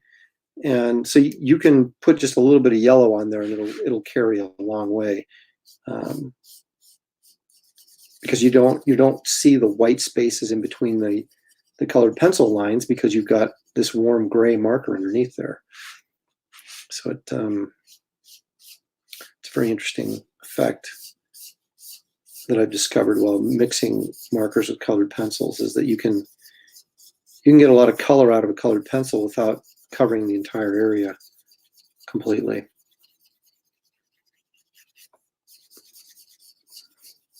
Especially if you're just trying to hint at it, instead of really making an intense yellow, you just want to kind of make it feel like it's more yellow. You can just lay down some quick lines of yellow over the top of it with colored pencil, and it's amazing how well it picks it up.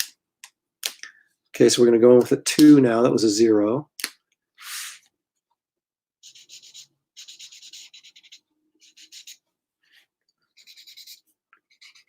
Punch up my shadow areas, or what I would think would be darker areas. Maybe hit that with a 0 just to soften it a bit on the edge.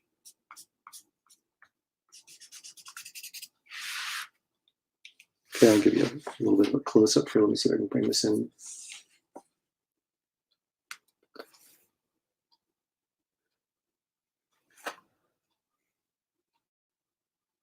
So you can see the subtlety of it a little bit here in this close-up. Of course, it's much more obvious, in person rather than a low bandwidth live feed would be So these things look a lot nicer in person. Once you actually get it from me in the mail, you'll go, wow, that is way cooler looking than it actually looked on the. And it's true. That's the one thing about the digital age, is it just, even when you're scanning, sometimes it doesn't capture the nuances of the original like the original does. That's why a lot of guys do stuff digitally, so that there's no surprises. I mean, when you do stuff digitally, when you color it digitally, what you see on the screen is what you're going to get when it's printed. There's no surprises. When you do something like this by hand, or paint something the old-fashioned way,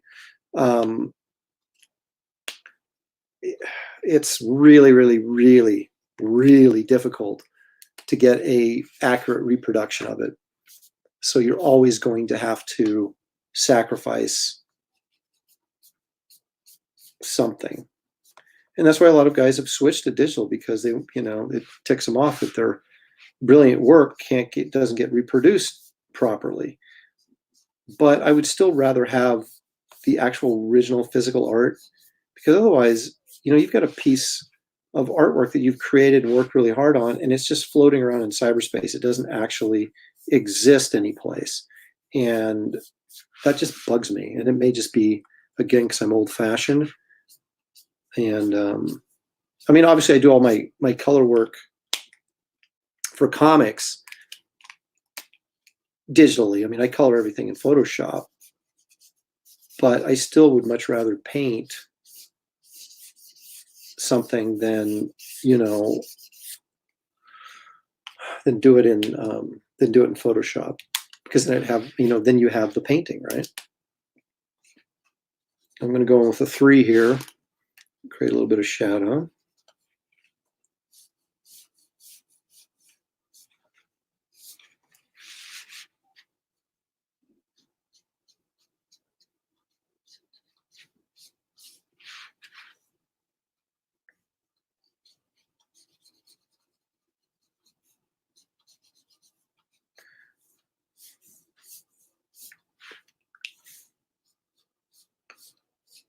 I'm not necessarily trying to accurately reproduce a shadow that might be being cast by his figure, as much as I am trying to get just a little bit more separation.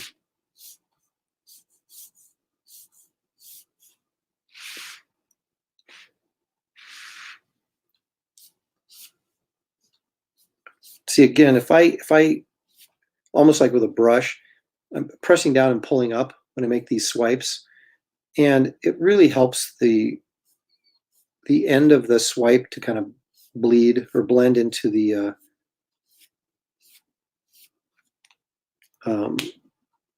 what you've already laid down underneath it. So you have a much softer edge to it. And then I can go over and hit it with the 0 to kind of soften it even more, so it really kind of just disappears slowly and blends into the color underneath.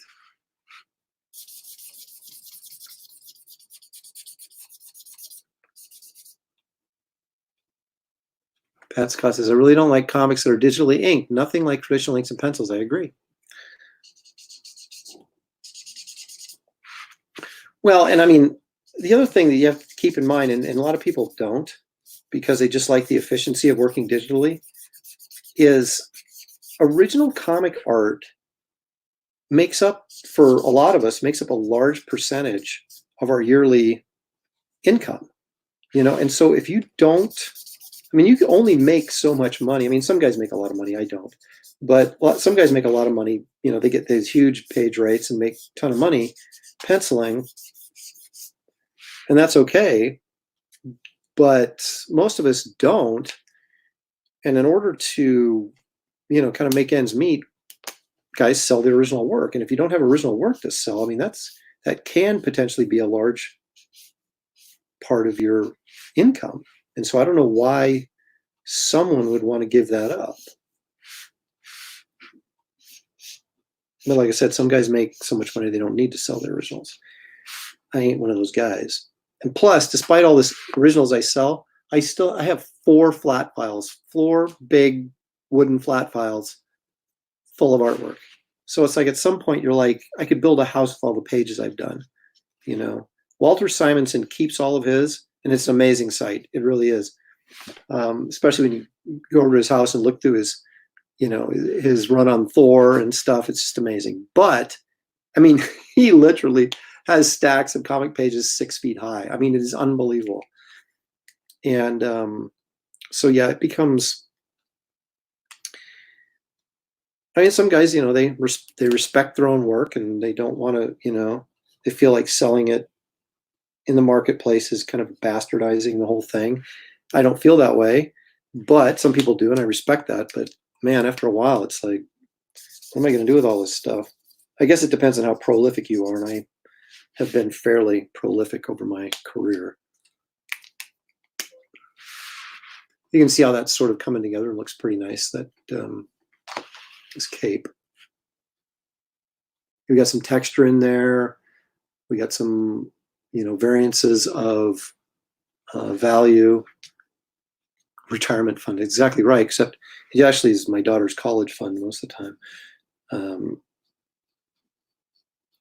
But it does occasionally turn into an old comic book. So that you could consider my retirement fund, I guess, in my comic collection. Although it's not going to get me very far, but I've already sold big chunks of it off over the years for a kitchen remodel and for to buy my first truck or car. All righty. Okay, so the cape's done. His skin tone is done. I need another drink of water. Now we just got this crazy white to do. And what I'm going to do is I'm going to use a cold gray, even though I can't get refills for these dumb things right now, but I think I have enough to get me through. Okay, so we're going to do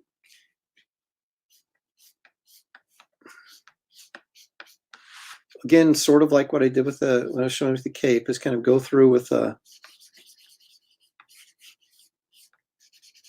not going to color all of it gray, but I'm going to leave some white in there. But we'll go like this with the cool gray, 0, kind of laying a base down for, I'm probably going to make that bicep black.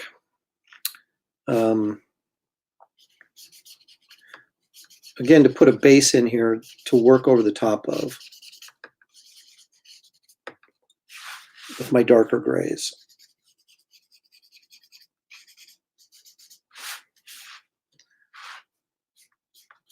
And I'm usually just using, you know, what few lines I put in there, and of course, remembering my anatomy or trying to remember my anatomy, and sort of having the, you know, the grays go along with the musculature, or where I would envision the musculature to be. And I'm not just throwing in random lines, I'm kind of shading with a purpose.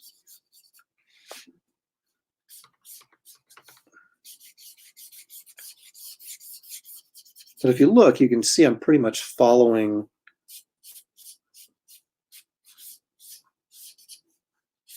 the shapes I've already laid in there.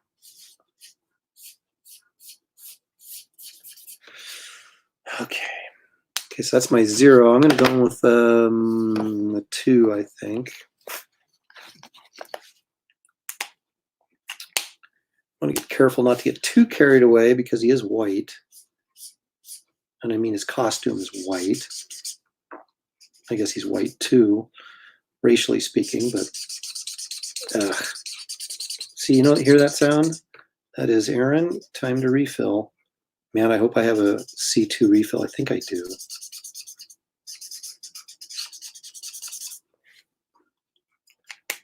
Curse these pens. Oh, where's my bag? Where's my head? Okay. I just thought I refilled everything, but they actually have videos on YouTube on how to refill your pens, which I guess is helpful because Allison Sohn, Adam Hughes' wife, had to show me how to refill the pens because I didn't even know you could I didn't even know you could refill them. So I was throwing them away for years like an idiot. Actually, I don't have a C2. I do have a C1, so we're going to switch from C2 to C1, I guess. Actually, heck with that. I'm going right up to C3.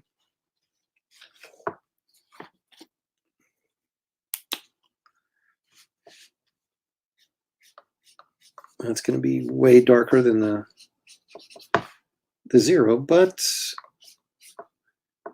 it'll magically work because now I'm going to hit the edges with the 0 to blend it. And just remember, it's laying over the top of a 0 that I've already put down. So it's on a wet surface already.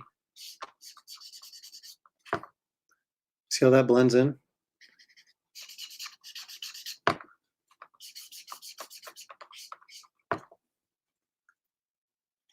And so then you got that nice little effect there. Is gray actually a color? I say, well,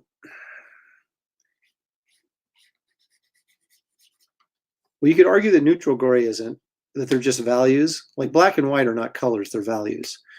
But because they don't, when you add them to other colors, they don't change the colors, they simply make them lighter or darker. They just change the value of the color. So I would argue that, but these grays, cool grays, are blue in nature, and the warm grays are yellow in nature, so they're not real true grays. Like a neutral gray would probably just be considered a value. But these, I think you might have to consider them technically a color. Junkyard Dunn says, thanks for doing this, Aaron. It is my pleasure. Thank you for watching, because if you weren't watching, I wouldn't be doing it.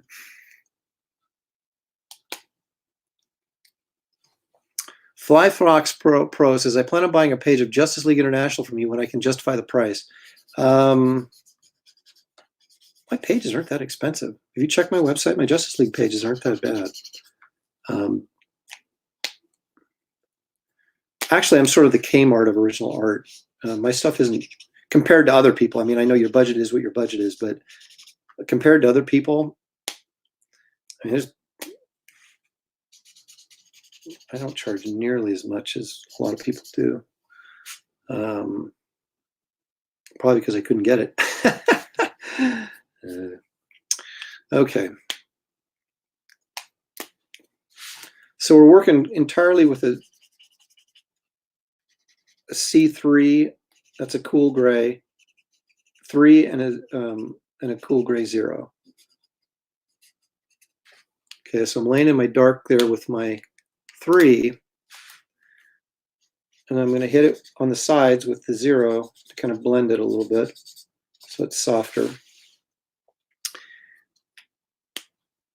Now we'll do the same thing on this. Oops.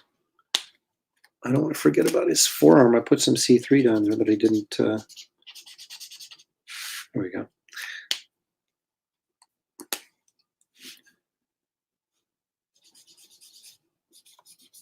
Now, see, a lot of guys, when they do commissions, I'm always curious, you know, what people think. Because, I mean, ultimately, you're the guys buying the commissions, right? But it's like, a lot of guys won't do this with the markers. They'll just go in with ink and do something that's black and white, but there'll be a lot more line work on it and maybe a lot more shadow areas.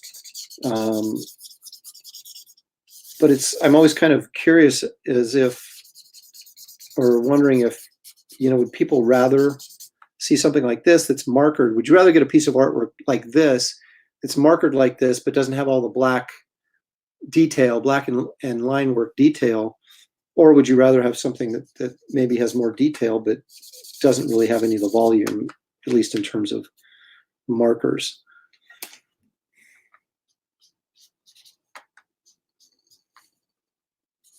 because I never really know. I actually asked people a while ago if they'd rather, when I do these 11 by 14 pieces, it's like, would you rather have the full figure, which means, smaller face, overall smaller body, or would it be all right to do like a 3/4 so you're getting what you're seeing is much larger? And people by a large volume, at least on Facebook, chose full figure. They would rather have a full figure than a 3/4 shot. So that's why I do full figures. A lot of guys don't. They'll do, bigger, which I like too.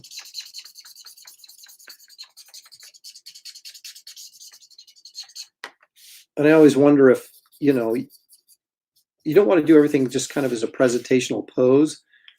But I think when people want commissions and they say, hey, I want Space Ghost or I want whatever, they want a shot that they can actually see the character's costume, right? So if I do it from an angle that where you're not getting full costume or full face, I always wonder, am I not giving them what they really wanted? So that's why I tend to do, more front-on poses and things like that. Then maybe do something that's maybe a little bit more clever and unusual, but doesn't necessarily show the character in his full glory or her full glory. So these are all these wild things that at least go through my mind when I'm trying to figure out what I want to do. Aaron, I hope that you continue with these online convention live streams as time allows, even after all the dust settles with our current world situation. I am going to. How frequently, I don't know, because I have to have something to work on, and I don't want to be too repetitive, So Aaron's doing another marker sketch. I've seen that 100 times before. So, as silly as it may sound, programming is sort of essential. I think keeping these things fresh. But I think they're a valuable tool in getting your name out there and making people aware of not only who you are as an artist, but maybe what you're working on too. And especially if we all have to start moving into the independent market a little bit more because of lack of project availability, which may actually be the case, at least in the short term. I don't know. We'll see. So I think these type of things we're able to sort of connect with you guys is helpful in making you aware of like new projects that maybe you wouldn't be aware of normally or even be willing to try. So I put a little rib cage in there with the markers, which is subtle but works out pretty nicely. Okay, so let's take a look at what we've done so far. And as you can see, most of those blends in there are pretty soft. Now, a lot of the light gray drops out, but you'll see it in the original, John, when you get this. And it'll have a much more, there's a lot of subtle nuance stuff in here that's really pretty nice that you can't really all see all that clearly. Gosh, I'm trying to get that thing out of the way. I forgot his fist here, so let's do that before I move on to his mask and wrap it up. Well, I appreciate most of you guys hanging in for what has been nearly 2 hours, and by the time I get this done, it'll probably be just 2 hours. So I do appreciate that, I know. It's funny, I could sit and watch a painting tutorial or, something like this, watch somebody draw for hours, Most people are, bored after 5 minutes, but oh,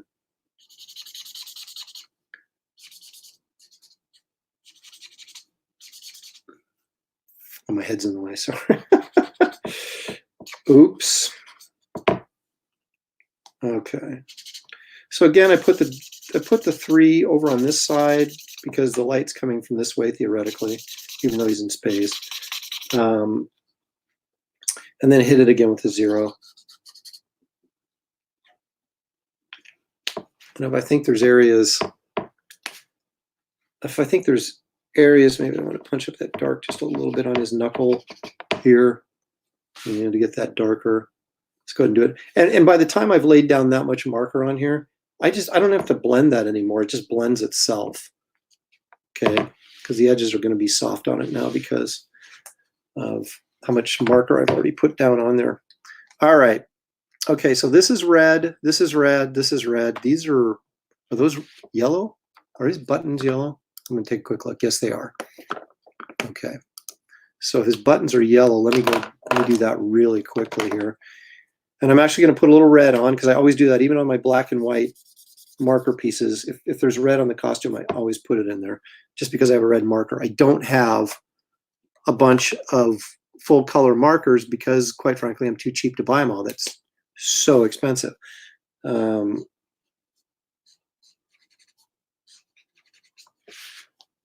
I mean, Mark Brooks does all of his covers and stuff, in marker and paint.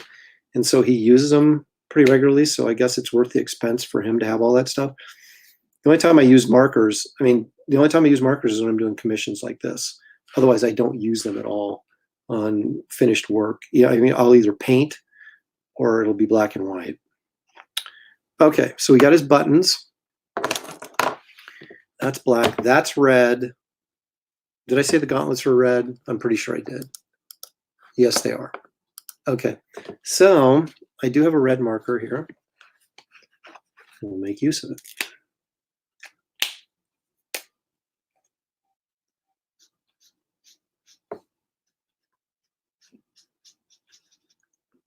Again, my head's in the way.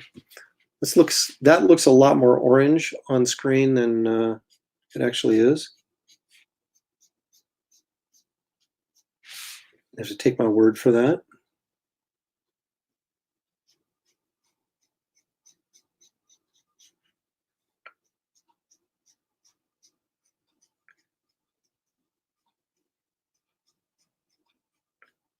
I'm just touching it up like this to kind of get it a flatter, smoother look to it, so it's not all splotchy looking.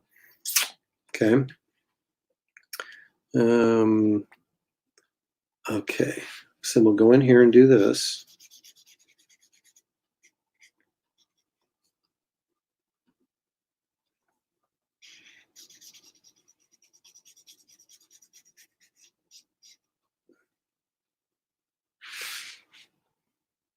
That looks really orange, but it isn't. Turn this, actually. Okay.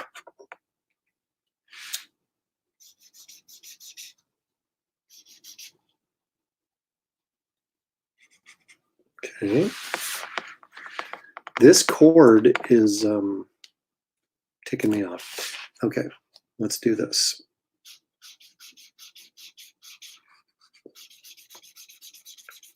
So I try and do this fast and even so it's not all streaky looking.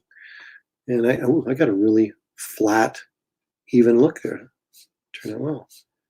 And I'll put that a couple times to kind of give it, like a sheeny, a sheeny shine to it, or like it would be if it was red metal, I guess, maybe. So I just have, yeah, there we go. Cool. All right, so we'll do his belt here, which is red.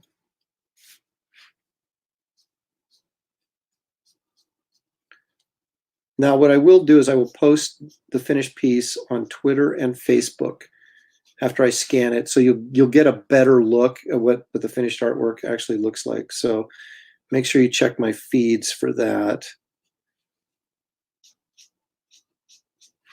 So I'll do it. I don't know if I'll do it tonight, but I'll do it sometime this weekend or before Monday. Okay. All right, now we're going to hit it with the black.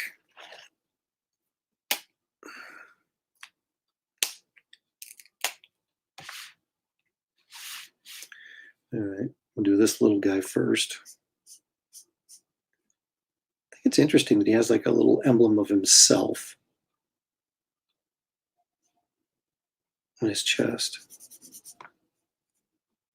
I think you're feeling pretty confident about yourself if you put a picture of yourself on your costume.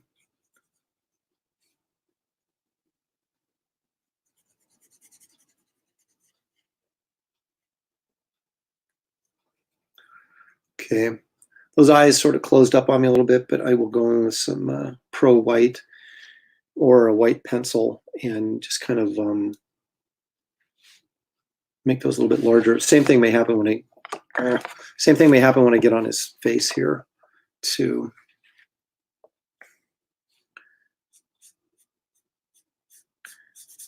I use a what's called a chalk white pencil, and it's literally, I shouldn't say it's literally chalk, but it's very chalk-like, and it's very opaque. So it'll even, if you want to put white over the top of like black, like this, like a black marker, and go, man, I'd really like to put a white streak on there or a highlight or something, it'll do it. The pencil will do it. It's a chalk white. There's a variety of different brands, I think, but that you can get. But it's not just a regular white colored pencil. It's chalky, and it's very, very opaque and very heavy. So it works just really, really well for quick highlights or corrections even. The otherwise I'll use Pro White, which is kind of like white paint.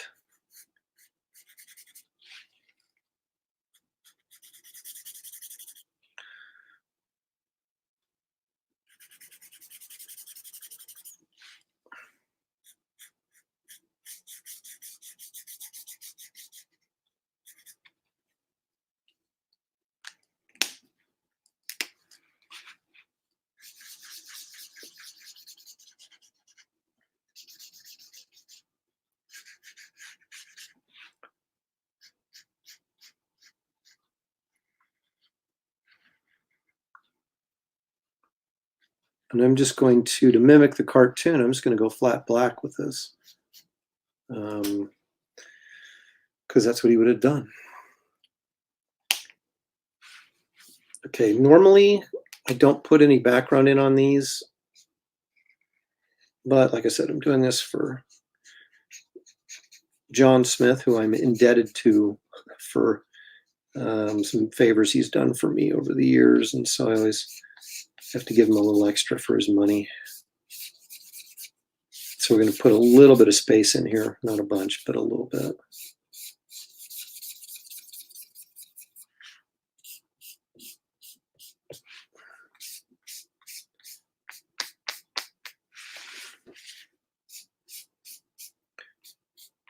And again, I will do this kind of like, you can't really tell here because it all sort of bleeds together on screen, but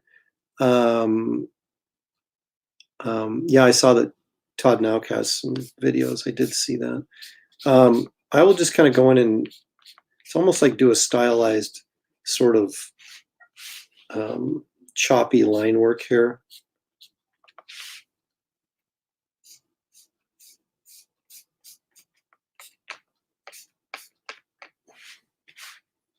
So it kind of looks like you're trying to make it look like that.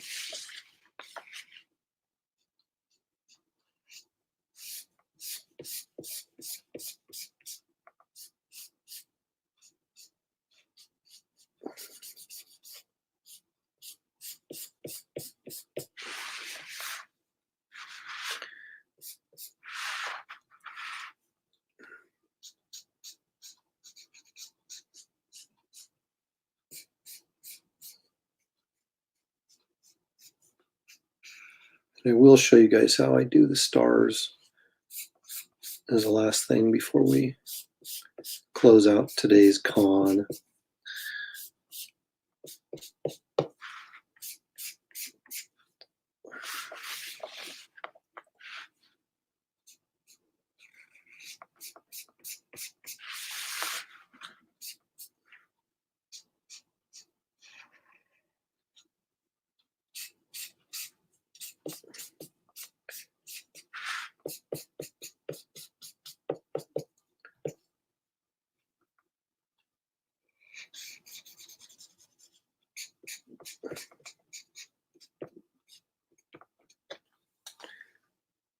Okay, So here's what we've got.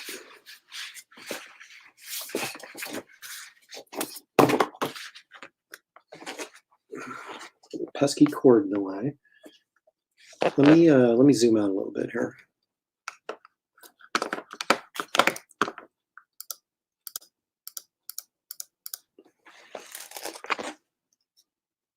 Okay. This eye is a little short. I'm going to fix that with the white pencil, and I'm going to put some stars in just a second. But I actually have to get up to do it, to get the pencil, because I was dumb enough not to. So what am I going to do here? I'm going to do this. Oh, look. It's like a public service announcement.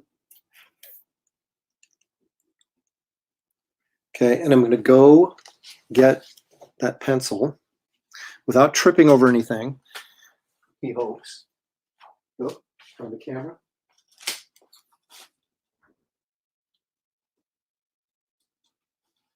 Find it down there.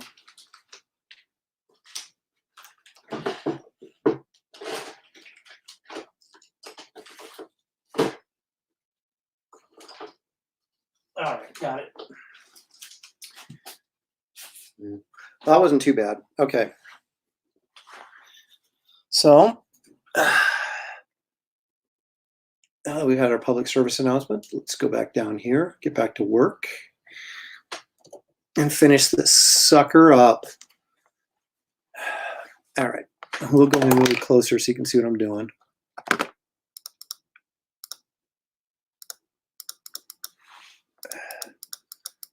All right, that's as close as I'm going to get. All right, so I take this white chalk pencil, right? I can just go in and draw some stars with it. Now, normally, I would take, I'm not kidding, I would take a toothbrush, put some Pro White out on it, and then run my finger along the brush, and it sprays out like a star pattern splatter. But for the purposes of like doing sketch like this, I'm not going to do that. So you sort of have to pick your spots here so that your dots feel kind of random and not placed, which is always kind of hard when you're not doing it randomly, you actually are placing them. So, but anyway, you can see there that there's actually more little ones in there that aren't picking up on the camera. So again, as the original, and when I get a scan of this, you'll be able to see that stuff. So we go in there and do that, and then I'm going to go and do the same thing down here.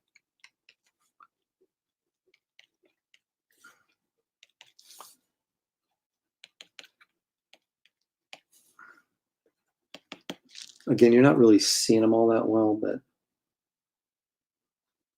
all the little ones are sort of not picking up, but like I said, they're there.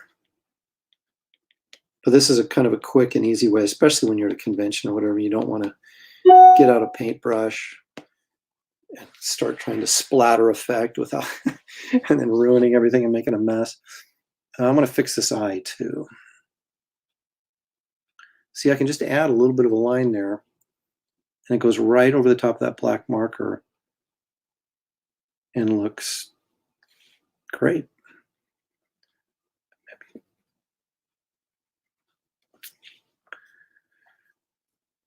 And then if I do something and I'm like, yeah, I don't like that, I can go back over the top of that with the black marker and make it go away. So there's just, there is a myriad of things that you can do with this wonderful white pencil. I can go in here and correct with that cheek a little bit there. So there's just, you know, it's actually quite nice to be able to use.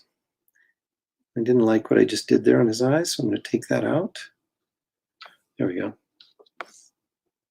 Yeah, baby.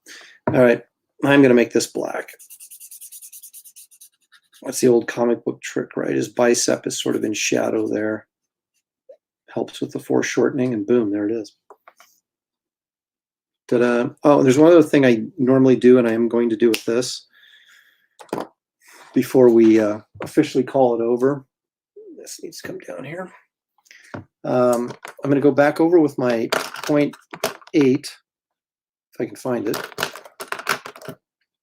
There it is. Just to punch up this outline a little bit, make it darker. Again, it really makes the artwork feel more like a finished piece of artwork as opposed to a sketch. I really don't, I mean, we call these things sketches, but they're really not. I don't spend as much time on them as I would say if this was for a cover of a Space Ghost comic. You know, you sort of have to kind of weigh, well, how much am I charging for this? How much time can I put into it? Still make it look good, you know, without killing myself, because you want these to be affordable. I mean, that's the reason why you do them. And I guess affordable, that's, you know, relative. Oops, sorry, my head's in the way again. And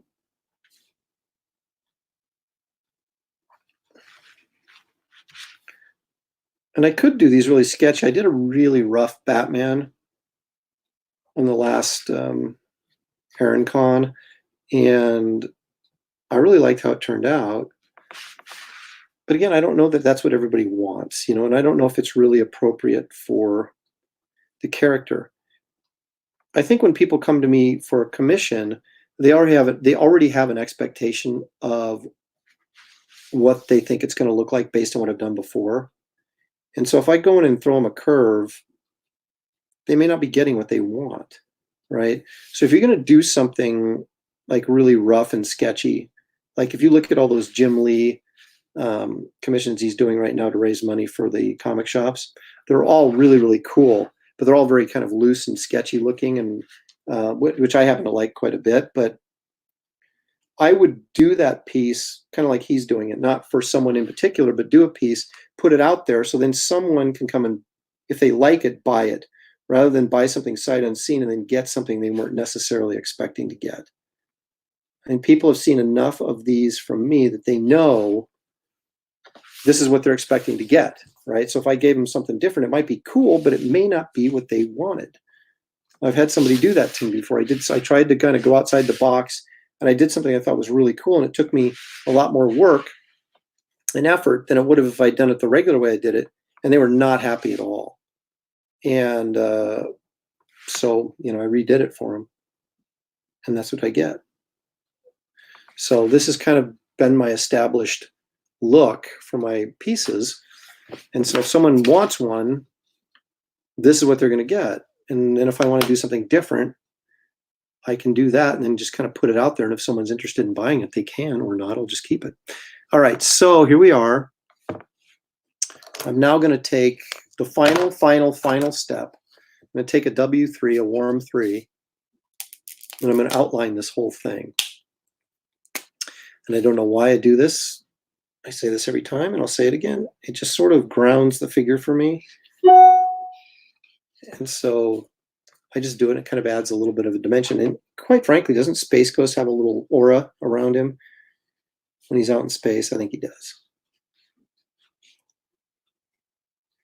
I remember when the Star Trek cartoon, sorry, my head's in the way again.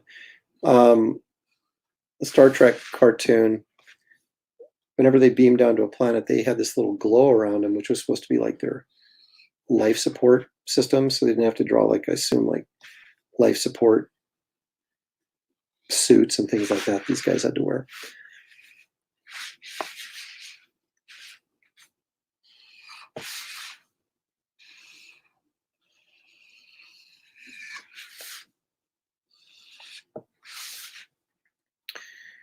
All right. And I'll just go ahead and do it around this. Why not? This is going to bleed this gray, this black a little bit, but that's all right.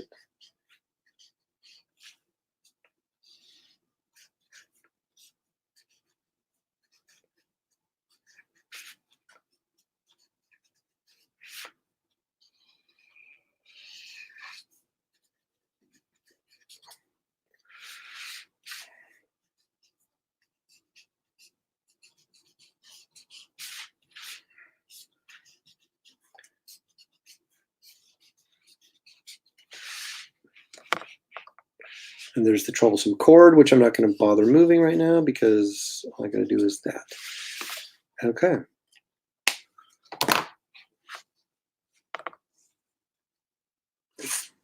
All right, so I'm going to go close up here, so you can kind of see what I did. And again, even this aura around here is very light on camera, what you're seeing right now, and it'll be much more obvious in a scan or in the finished piece.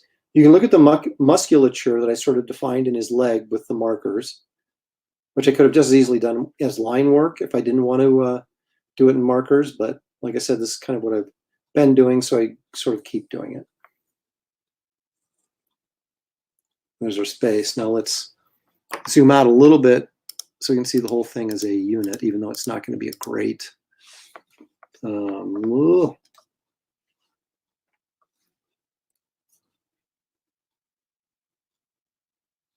think that's pretty accurate. So there you go. John Smith says, outstanding. Thanks, Aaron. You're very welcome, John. I appreciate it. Thanks for an awesome request. So anyway, folks, there you have it. This has been Aaron Con 2, Day 1. And let me come back and speak. Ugh, you don't want to be too close to that camera. The giant head that is me. Okay, there we go. Let's back up a little bit here so we don't frighten the children. Okay. There's my profile. Okay, so let me just thank you all for joining me today. And let me remind you of this because I have to, because I got boxes of them and I'd like to not have boxes of them.